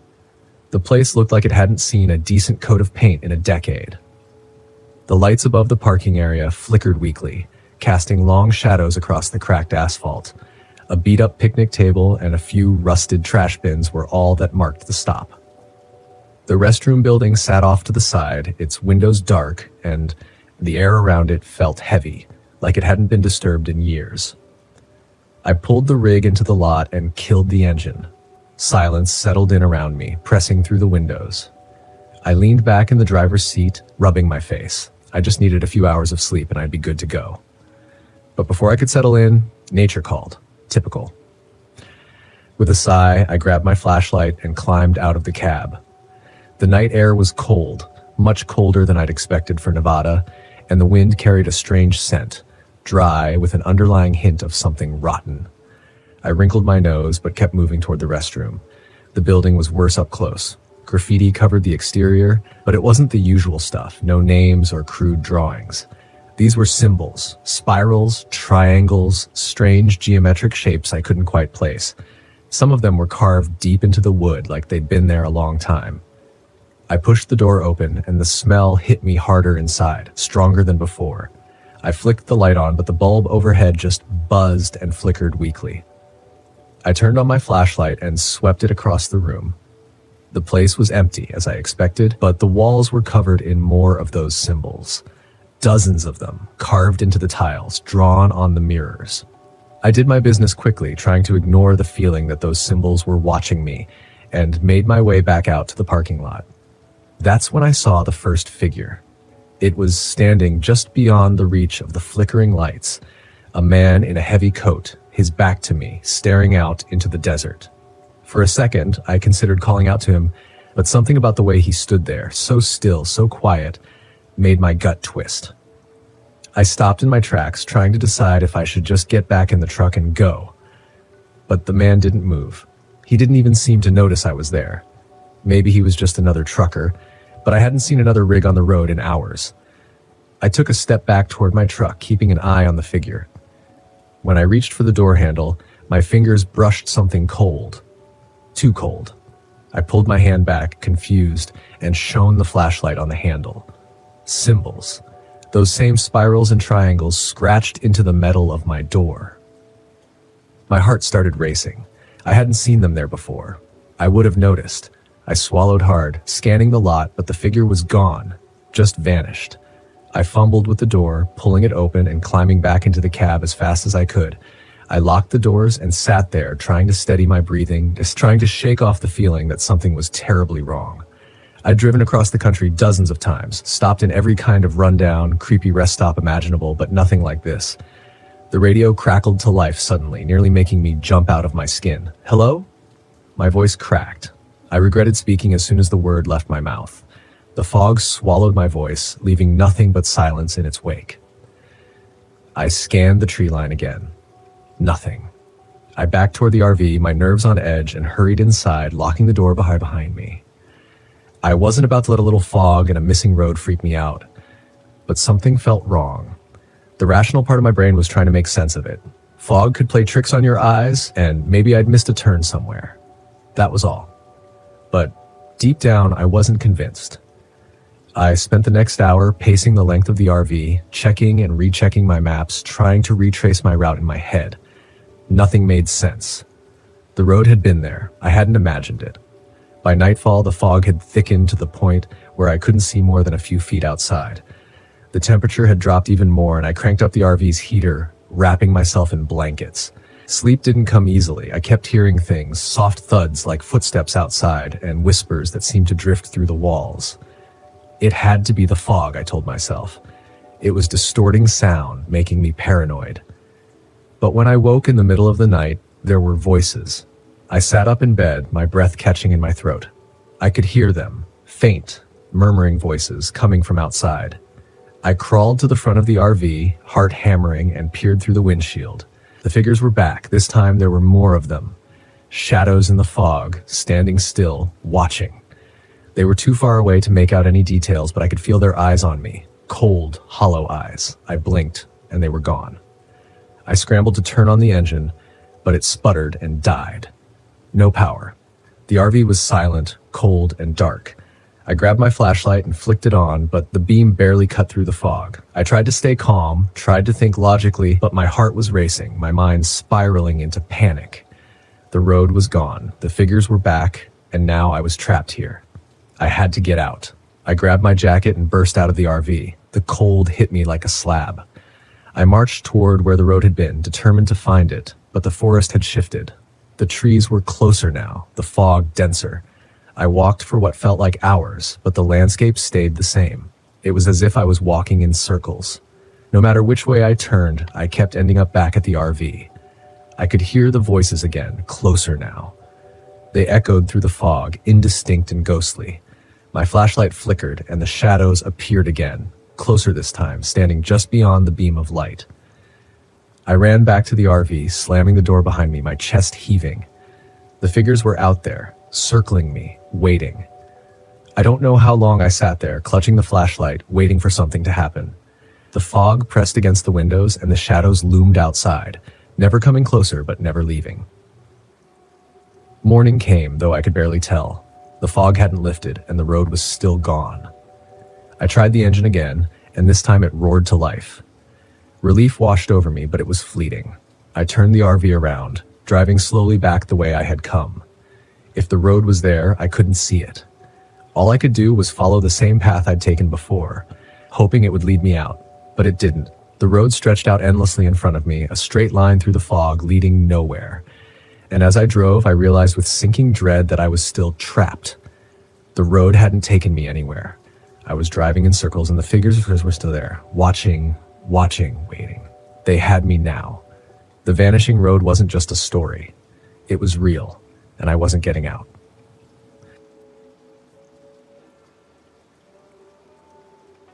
I had been staring at the sinkhole for hours. The edges of the earth had crumbled away into a perfect jagged circle, leaving nothing but a gaping void beneath me. It was unnervingly symmetrical, as though the ground hadn't collapsed on its own, but had been carved out by something or someone. I crouched at the edge, carefully adjusting my geological scanner, but the equipment was giving me nothing but static. The readings were all over the place. This doesn't make sense. I muttered, tapping the scanner in frustration. I hadn't come all the way to Hollow Creek for faulty data. I took a deep breath and scanned the horizon. The thick pines loomed like sentinels around the campground, their pale light of late afternoon casting long shadows across the landscape. My RV sat parked a short distance away, looking small and vulnerable against the vast wilderness of Chugach National Forest. It was a beautiful place, no doubt, quiet, remote, exactly what I needed to clear my head. But the silence had a weight to it, an unnatural stillness that gnawed at the edges of my mind. I was here on a solo trip, tasked with investigating the sudden appearance of several sinkholes that had been forming in the area. Geological instability was the theory, but something about the way these holes formed had raised red flags from the moment I arrived. The patterns were too precise, too deliberate. My phone buzzed, breaking the silence. It was Ethan, the local park ranger, and the closest thing to human contact I'd had in days. His voice crackled through the static as I picked up. "Hey, Megan, how's it going out there?" "Not great," I admitted. "The equipment's glitching again, and these sinkholes, I don't know. They feel weird. Not like anything I've seen before." Ethan chuckled, but there was an edge to it. "Hollow Creek's always been strange. You wouldn't be the first to think something's off here." "What do you mean?" I asked, standing up and dusting off my jeans. "You ever hear the stories about this place? Locals believe the sinkholes are more than just geological shifts. They think there's something ancient beneath the earth. The indigenous people used to call it the land that breathes. They thought the earth here was alive, that it could swallow you whole if you weren't careful." I rolled my eyes, though the words stirred an uneasy feeling deep in my gut. "Sounds like folklore to me." "Maybe," Ethan said, his tone serious now. "But I'd be careful if I were you. These woods have a way of playing tricks on you, and the sinkholes, well, they've taken people before. People who didn't listen to the warnings." I didn't respond right away, staring down into the abyss of the sinkhole in front of me. I'd studied rocks and underground formations for most of my career, but nothing had prepared me for the unnerving stillness of this place. "Thanks for the heads up," I said, trying to keep my voice light. "But I'm here to study geology, not ghosts." Ethan sighed. "Just don't go too deep, okay? Call if you need anything." I hung up and pocketed the phone, but the conversation lingered in my mind. The land that breathes, superstition, I told myself, just old stories. I turned back to the sinkhole. Something inside me itched to see what was beneath the surface, to understand what was causing the ground to shift in such a strange, unnatural way. The patterns in the rocks I had been studying weren't like any natural formation I'd seen before. There were spirals, perfectly etched into the stone, as though by design, not by nature. The deeper I looked, the more I felt like I was standing on the edge of something I wasn't meant to find. That night, the first signs of trouble came in the form of noise, a low, deep rumbling that vibrated through the ground like the hum of a giant, unseen machine. It started just as I was finishing dinner, sitting by the campfire. The sounds blended into the whispering wind at first, but then it grew louder, more distinct, like a deep pulse coming from below. I stood, flashlight in hand, scanning the trees. The stars were barely visible, shrouded in the thick clouds that seemed to roll in out of nowhere. The fire flickered, casting eerie shadows on the trees. For a moment I thought I heard footsteps, something moving in the dark. "Ethan?" I called, my voice small against the vast silence. Nothing. I walked toward the sinkhole, my stomach nodding with every step. The rumbling grew louder, and as I reached the edge, I felt it, vibrations under my feet. The ground beneath me was shifting, alive. I shone my flashlight down into the hole, but the beam disappeared into the blackness. Swallowed by the depths, I knelt, running my hand along the edge. The earth was soft, loose, as though it had only recently begun to settle after something had disturbed it. Suddenly, the ground beneath me gave way. I scrambled backward, heart racing, just as a section of the earth collapsed, sending a cascade of dirt and rocks into the sinkhole. I fell onto my back, gasping for air, watching as the hole grew wider and deeper, like a hungry mouth devouring the ground. Adrenaline pumped through me as I backed away, my mind racing. I needed to get out of here. This wasn't normal. This wasn't just a geological phenomenon. Something was moving beneath the surface. Something massive. I rushed back to the RV, the flashlight beam bouncing erratically as I fumbled for the key.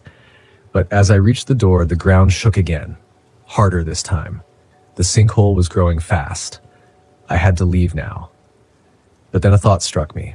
What if I was right? What if this was something no one had ever discovered before? If I could just capture proof, if I could document what was really happening here, my work would be revolutionary. I would be vindicated. My mind flashed back to the spirals in the rock, the patterns that had seemed too deliberate to be natural. There was something ancient beneath the earth, and I was so close. I grabbed my gear and rushed back to the edge of the sinkhole. My heart pounded in my chest as I descended carefully into the darkness, lowering myself into the opening. The air grew colder as I went deeper. The walls of the hole were damp and slick beneath my hands. After what felt like an eternity, I reached the bottom. The cavern was vast, much larger than I had anticipated. My flashlight illuminated jagged rock formations, but it was the carvings on the walls that caught my breath. Symbols, spirals etched deep into the stone. They were everywhere, ancient and deliberate. This wasn't just a natural formation. This was a structure, a temple of some kind, buried deep beneath the earth for centuries, maybe longer. I pulled out my camera, hands trembling, and began to record. But as I did, a low, resonating sound filled the cavern, a rhythmic pulse like the beating of a massive heart. I froze, my breath catching in my throat. The walls seemed to vibrate with the sound, the ground shifting beneath my feet. And then, from the shadows, I heard it. Footsteps. Heavy, deliberate, coming from the deeper recesses of the cavern. Something was moving toward me. Something massive. My flashlight flickered, casting erratic beams of light across the stone walls. I backed away slowly, my heart hammering in my chest. Whatever was in the darkness, it was getting closer. I could feel its presence, a weight in the air, a primal force that made my skin crawl. The footsteps stopped, and then a deep, guttural growl echoed through the cavern. I ran. I didn't look back. The ground trembled beneath me as I scrambled up the wall of the sinkhole, my hands slipping on the loose earth. The growling grew louder, closer, until I could feel hot breath on the back of my neck. I burst out of the sinkhole, gasping for air, and ran toward the RV. The ground shook violently, and as I reached the door, I glanced back. The sinkhole was collapsing in on itself, the earth swallowing it whole. But for a split second, I saw something massive, serpentine, rising from the depths before it disappeared into the darkness. I didn't wait. I threw open the door, started the engine, and sped away, leaving Hollow Creek behind me. By the time I reached the main road, my heart had finally begun to slow. I was alive. I had made it. But the images of that cavern, those symbols, haunted my mind. I had uncovered something ancient, something that wasn't meant to be found. As I drove away, I couldn't shake the feeling that I had disturbed something that should have stayed buried, something that was still there, waiting beneath the earth. And I knew one thing for certain: I wouldn't be going back.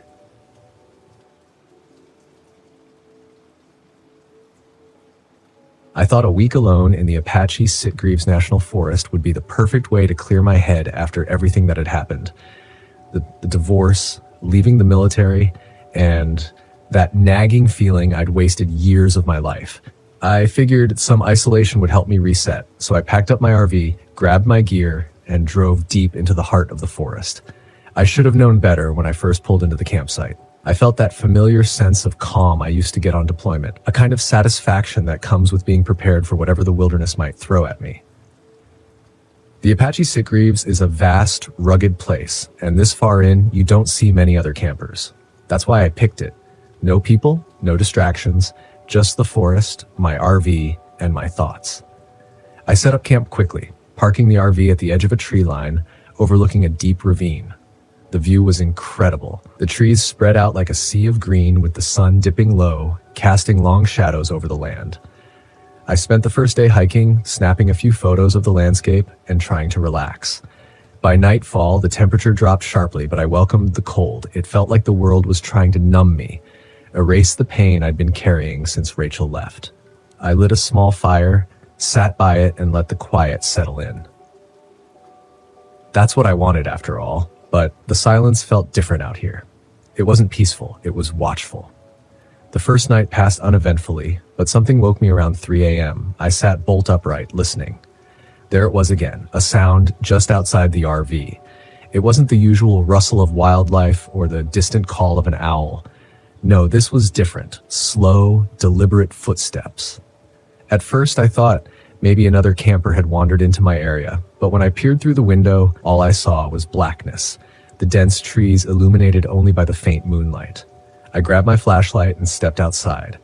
The cold air hit me immediately, sharp and biting. I swept the beam of light across the campsite, scanning the edges of the trees. The footsteps had stopped. Nothing moved. The fire had long since died out, leaving behind only a few glowing embers. No signs of anyone. I convinced myself it was probably just an animal and went back inside, locking the door behind me. But even as I lay back down, the hairs on the back of my neck stayed up, like I wasn't alone. By the second day, I was already starting to feel the isolation. The weather was turning colder than I'd expected, and to make matters worse, the RV's heater was acting up. It kept cutting out, leaving the inside freezing. At night, I spent hours trying to figure out what was wrong, but it was no use. I'd have to tough it out. I hiked out again that afternoon, looking for some distraction. The forest was beautiful, but in an unforgiving way. The trails were rough, and after a while, I veered off the main path looking for more secluded spots to explore. I told myself it was for the photography, but really I just wanted to be somewhere no one could find me. That's when I first saw the carvings. At first, I didn't even notice them. They were subtle, old, just faint marks on the trees. I stopped to take a break and caught sight of one right in front of me. A series of lines etched into the bark, almost like a symbol. I ran my fingers over it, feeling the grooves. It wasn't natural. Someone or something had put it there. As I moved on, I found more of them, scattered and in no particular pattern, but close enough to make me uneasy. They circled the area where I'd set up camp, like some kind of boundary. I shook off the strange feeling gnawing at my gut. This forest was old. People had been here long before me, carving symbols and marks for reasons long forgotten. Nothing to worry about, but I didn't stop worrying. That night, I woke up again the same time as before, 3 a.m. The footsteps were back, closer this time. The sound was unmistakable, soft but deliberate, like someone walking slowly around the RV, testing the ground with each step. I held my breath, listening. The footsteps circled the RV, paused, then resumed. My heart pounded in my chest. I reached for the flashlight but hesitated. What if it wasn't a person? What if it was something else? The footsteps stopped. Dead silence. Then I heard the tapping, soft, rhythmic taps on the windows. My mouth went dry. I couldn't move, couldn't breathe. The taps grew louder, more insistent, coming from all sides of the RV now. I forced myself to get up slowly and crept to the nearest window. My hands shook as I pulled the curtain back just a little. The beam of my flashlight cut through the darkness outside. Nothing. Just the forest and the shadows. But when I looked again, I saw it. A handprint pressed against the glass, smudged and distorted like someone or something had leaned in close. The print was too large to be human. Its fingers were long, unnaturally so, and the palm had an odd, warped shape to it. I stumbled back, dropping the flashlight, my heart hammering in my chest. I don't know how long I stood there frozen, but the tapping eventually stopped. The air felt thick, like it was pushing down on me, suffocating me. I stayed awake the rest of the night, gripping my hunting knife, waiting for the footsteps to return. By the third day, I was ready to leave. I packed my gear and decided to head out early. Whatever had been out there the night before, I didn't want to find out. But when I tried to start the RV, the engine wouldn't turn over. I tried again and again, but nothing. Dead. The frustration boiled over into panic. I was stranded. I grabbed my map and decided I'd have to hike out to the nearest ranger station a few miles away. It wasn't ideal, but I couldn't stay here another night, not with whatever was out there. I set off down the trail, moving fast. The cold had seeped into my bones, but I pushed on, hoping to make it before dark. The forest felt different now. Darker, heavier. Every sound seemed amplified.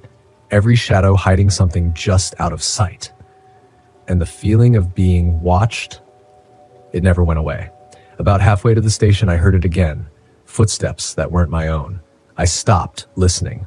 My hand rested on the knife at my side. Then I heard a voice. It came from behind me, soft and distant. Liam. I froze. My blood ran cold. Liam, help me. The voice was familiar, Too familiar. It was Rachel's voice, my ex-wife. But she wasn't here. She couldn't be here. I turned slowly, scanning the trees. Nothing. Liam, her voice again, closer this time. I felt a wave of nausea roll over me. This wasn't real. It couldn't be.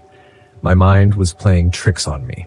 I started walking again, faster this time, my eyes darting around, looking for any sign of movement. The voice followed me, calling my name over and over. I clenched my fists, trying to block it out, trying to focus on the trail. But then I saw it.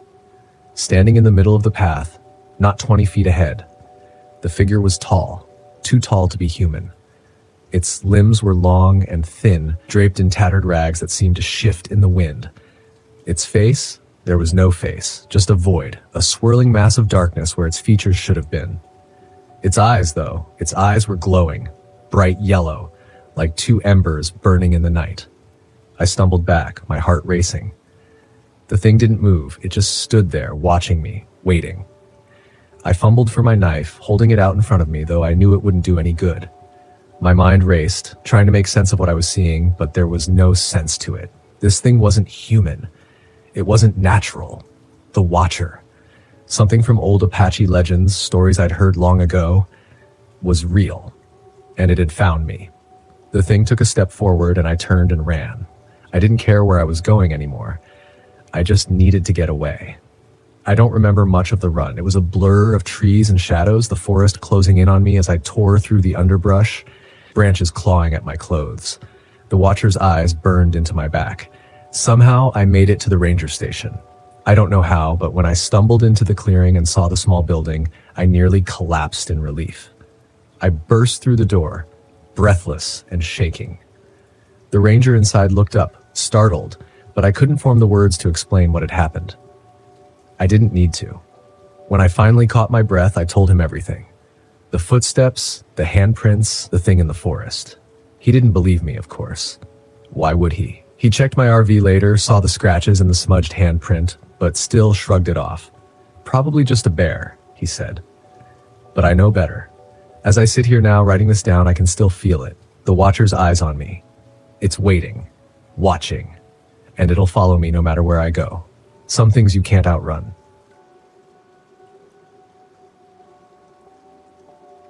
The Great Smoky Mountains had always been a dream destination, a place of beauty, solitude, and isolation where I could lose myself in the woods and perhaps find myself again. After the breakup with Eric, I needed an escape, something to remind me that I was capable, that I could handle life on my own. Mark, of course, wouldn't let me do it alone. My brother insisted on coming along, and with him came Na, his bubbly girlfriend, and Lucas, a friend of his who seemed more interested in me than the mountains. The whole trip was supposed to be a solo adventure, but I caved. I figured I could handle them for a weekend. We set out early on Friday, and the trailhead was already buzzing with tourists, their laughter filling the crisp morning air. Mark led the way, checking his map obsessively while lugging around half a camping store's worth of gear. He liked to over-prepare for everything. Na, naturally cheerful, hummed some pop song as she skipped along behind him. Lucas stuck close to me, his jokes falling flat and his flirtations rolling off me like water on rock. I was there for the hike. The Smokies were breathtaking, the way the mist clung to the rolling hills, the distant sound of water rushing through the trees, the deep green of the pines and ferns that hugged the path.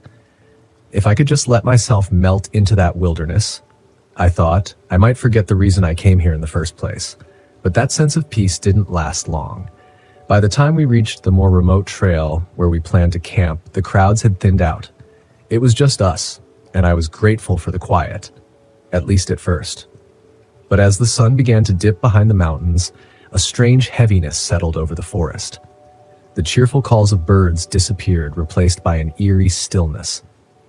"Something feels off," I said, mostly to myself. "You're just not used to the quiet," Lucas replied, a grin plastered on his face. "This is the best part, just us in the wild."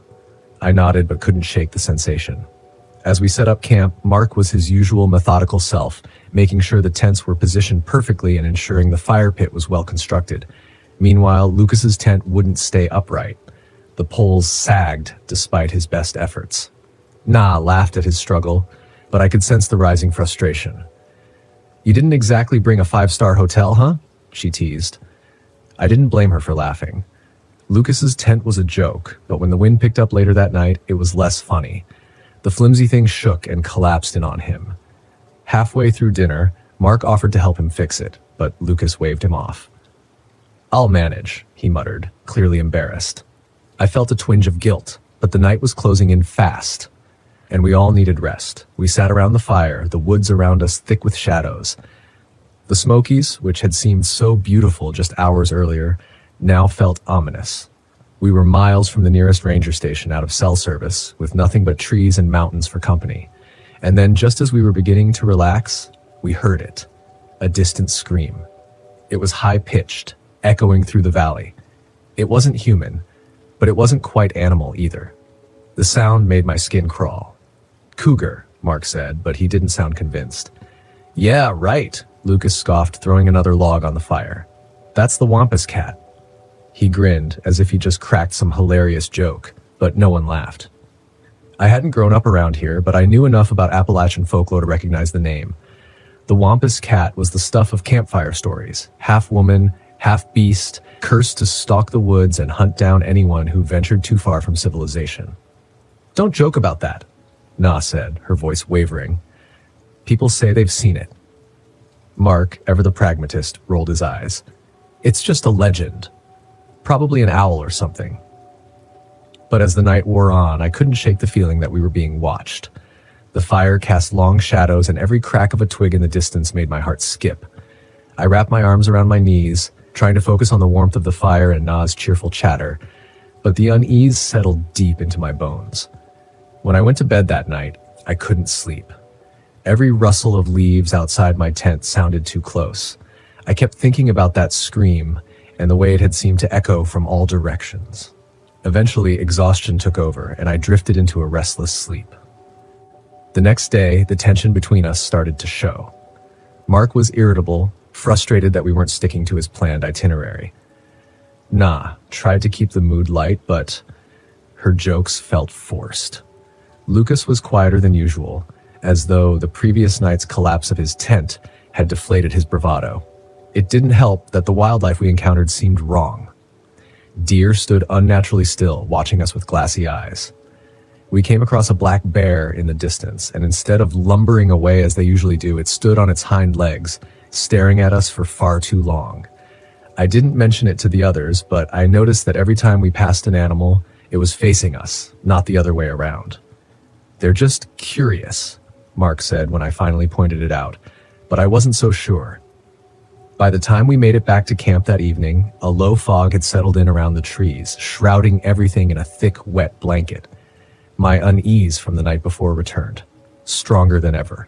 I set my gear down near the fire pit and wandered toward the edge of camp, drawn to the stillness that felt too unnatural. As I stood there scanning the woods, something moved in the distance. At first, it was just a shadow, a blur of movement between the trees. I blinked, thinking my eyes were playing tricks on me. But then I saw it again, something humanoid, but not quite. It was tall, hunched, and moved with a feline grace. For a split second, I swore I saw glowing yellow eyes staring back at me from the shadows. Hannah? I jumped, startled by Mark's voice. Yeah? I lied, turning back to the fire, but I kept looking over my shoulder, searching the tree line for any sign of the creature. Nothing. But I knew I hadn't imagined it. That night, the woods came alive with sound. The same scream echoed through the trees, but this time it was closer and louder. I could hear branches snapping in the distance, something big moving through the underbrush. Na woke with a start, her eyes wide with fear. Mark, she whispered, shaking him awake. Something's out there. Lucas sat up too, his face pale in the firelight. It's the Wampus cat, he said, but this time there was no humor in his voice. I glanced at Mark, hoping for some reassurance, but even he looked rattled.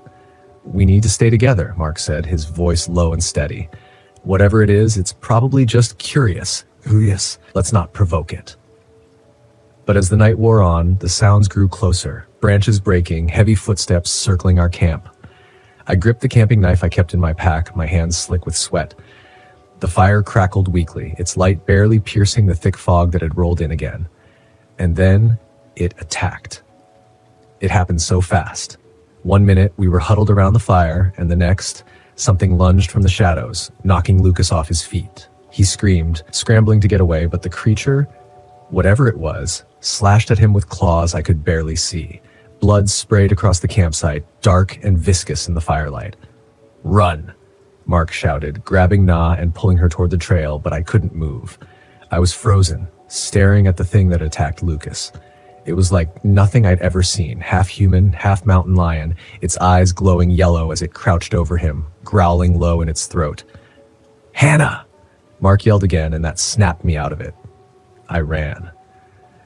The four of us tore through the woods, barely able to see the trail in the thick fog. I could hear Lucas behind us, his footsteps growing fainter, his breath ragged. The Wampus cat was toying with us, letting us run, letting us think we had a chance. It let out another ear-piercing scream, and I knew it was coming for us. "We need to stop it," I gasped, my lungs burning as I struggled to keep up with Mark and Na. "Fire!" Mark glanced back at me, his face pale with fear. "It's scared of fire." "We can't stop now," I said, but we didn't have a choice. The Wampus cat was right behind us, its footsteps growing louder and closer. I could see the glow of its eyes through the trees, the way it moved, darting between the shadows. We reached the edge of a clearing, and Mark stopped dead in his tracks. "Hannah, light it. Light everything." I fumbled with the matches in my pack, my hands shaking. We piled everything we had, gear, clothes, food, into a makeshift bonfire and lit it. The flames roared to life, casting long shadows across the clearing. For a moment, the Wampus cat hesitated, its eyes reflecting the firelight. It circled the edge of the clearing, growling low in its throat, but it didn't come closer. We stood there, panting, watching as the creature melted back into the shadows, its eyes the last thing to disappear. We stayed there until dawn, huddled around the fire, too scared to move. Lucas never caught up. By morning, we were exhausted, bloodied, and broken, but we were alive. We never found Lucas's body. Mark didn't talk about what happened, and Na didn't speak much either. We made it back to the ranger station, where they told us we'd probably been attacked by a bear. But I knew better. The Wampus cat was real, and it was still out there, waiting for its next victim.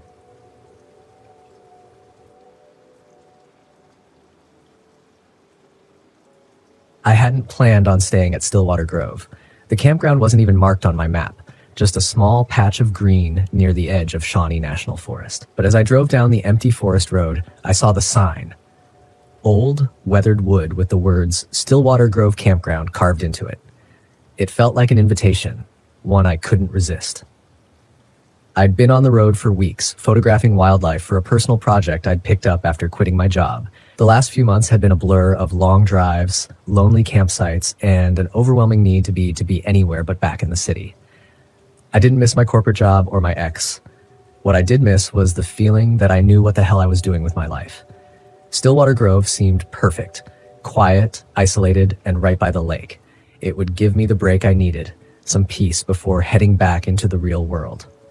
When I pulled into the campsite, the late afternoon sun cast long shadows across the grove. The air was still, the only sound being the gentle lapping of water against the shore. A single RV sat on the far side of the campground, a distant figure moving near it. Otherwise, it was just me. I parked my RV near the edge of the lake, the water glistening under the fading light. After setting up camp, I grabbed my camera and headed toward the shore, hoping to catch the sunset. As I stood there, framing the perfect shot, a voice startled me. "Beautiful, isn't it?" I turned to see a woman standing a few feet away, her face half in shadow. She had an otherworldly kind of beauty, pale skin, long dark hair, and eyes that seemed to take in everything. "Yeah," I replied, lowering my camera. "It's peaceful." She smiled. "It always is here." "I'm Ellie, by the way." "Nick," I said, shaking her outstretched hand. Her skin was cold, like she'd been standing in the shade for too long. "You camping here too?" "For a little while," she said, her voice soft. "I come here every now and then. Can't stay away." Her words sent a shiver down my spine, though I couldn't explain why. I wasn't used to talking to people much anymore. The solitude had become my comfort zone, and something about Ellie felt out of place. "You here for the fishing?" I asked, trying to make small talk. She shook her head. "No, just the lake, the quiet."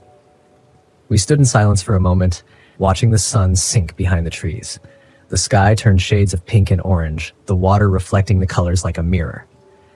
I raised my camera, snapping a few shots, and when I looked back, Ellie was gone. Just like that. I glanced around, but there was no sign of her. The other RV was still parked at the far end of the grove, but there was no movement. I chalked it up to her being quick on her feet, though it left me feeling oddly unsettled. That night, I couldn't sleep. The wind had picked up, making the trees outside rustle against each other like whispered secrets. I rolled over in bed, trying to find a comfortable position, but something felt off. The RV was too cold, colder than it should have been. I checked the thermostat, but everything seemed normal. Still, the chill lingered. I grabbed a blanket and tried to force myself to sleep. That's when I heard it. A faint sound, barely audible at first, like a woman's voice carried on the wind. I sat up, listening, but it was gone. Just my imagination, I thought. Long days alone in the woods will do that to you. But then I heard it again. This time it was clearer, a soft, melodic humming coming from outside. I climbed out of bed, grabbing my flashlight. My breath fogged up in the cold air as I stepped outside the RV, scanning the campsite. Nothing. Just the stillness of the lake and the trees swaying gently in the wind. But the humming persisted, coming from near the water's edge. I walked toward the shore, the beam of my flashlight dancing over the ground. And that's when I saw her, a woman in white, standing at the edge of the lake, her back to me. Her long, dark hair hung loose down her back, swaying slightly as she hummed that haunting tune. "Ellie?" I called out, my voice shaking. She didn't turn. She just stood there, motionless, her gaze fixed on the water. Something about the way she stood, so still, so rigid, set my nerves on edge. I took a step closer, the flashlight illuminating her pale figure. But as soon as the light touched her, she vanished. I blinked, stunned. 1 second, she'd been there, and the next, she was gone. The water rippled where she had been standing, but otherwise the lake was empty.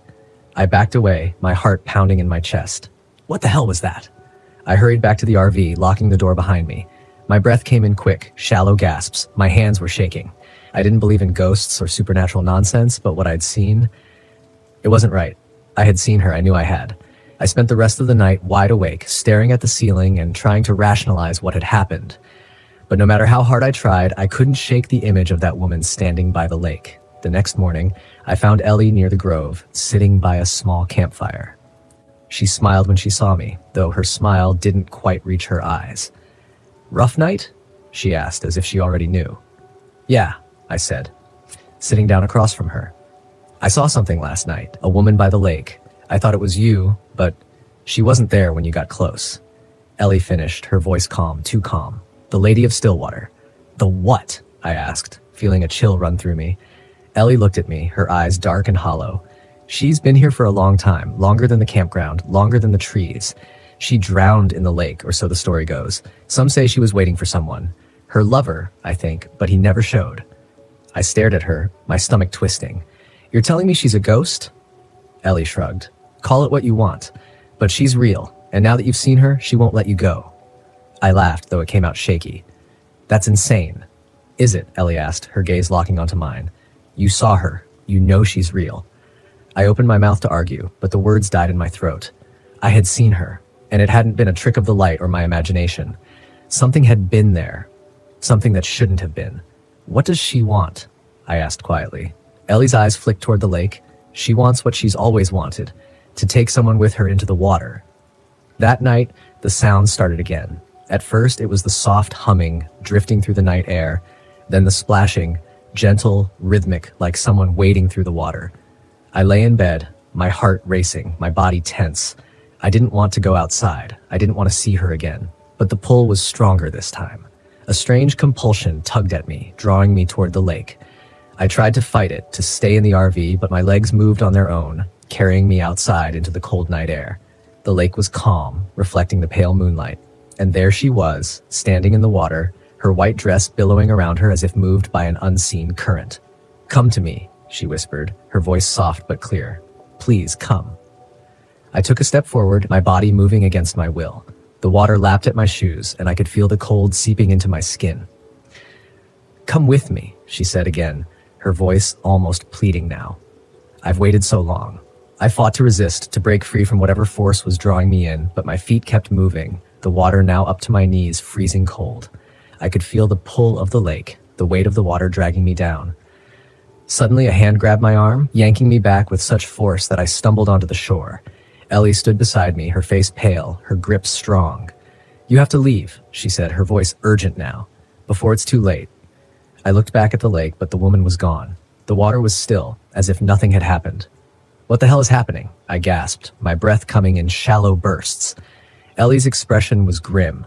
She's marked you now. If you stay, she'll take you. You have to go. I didn't argue. I packed up my things, my hands shaking, adrenaline coursing through my veins. Within minutes, I was back in the RV, starting the engine and pulling out of the campsite as fast as I could. As I drove away, I glanced in the rearview mirror. Ellie stood at the edge of the grove watching me go, her face unreadable, and behind her, just barely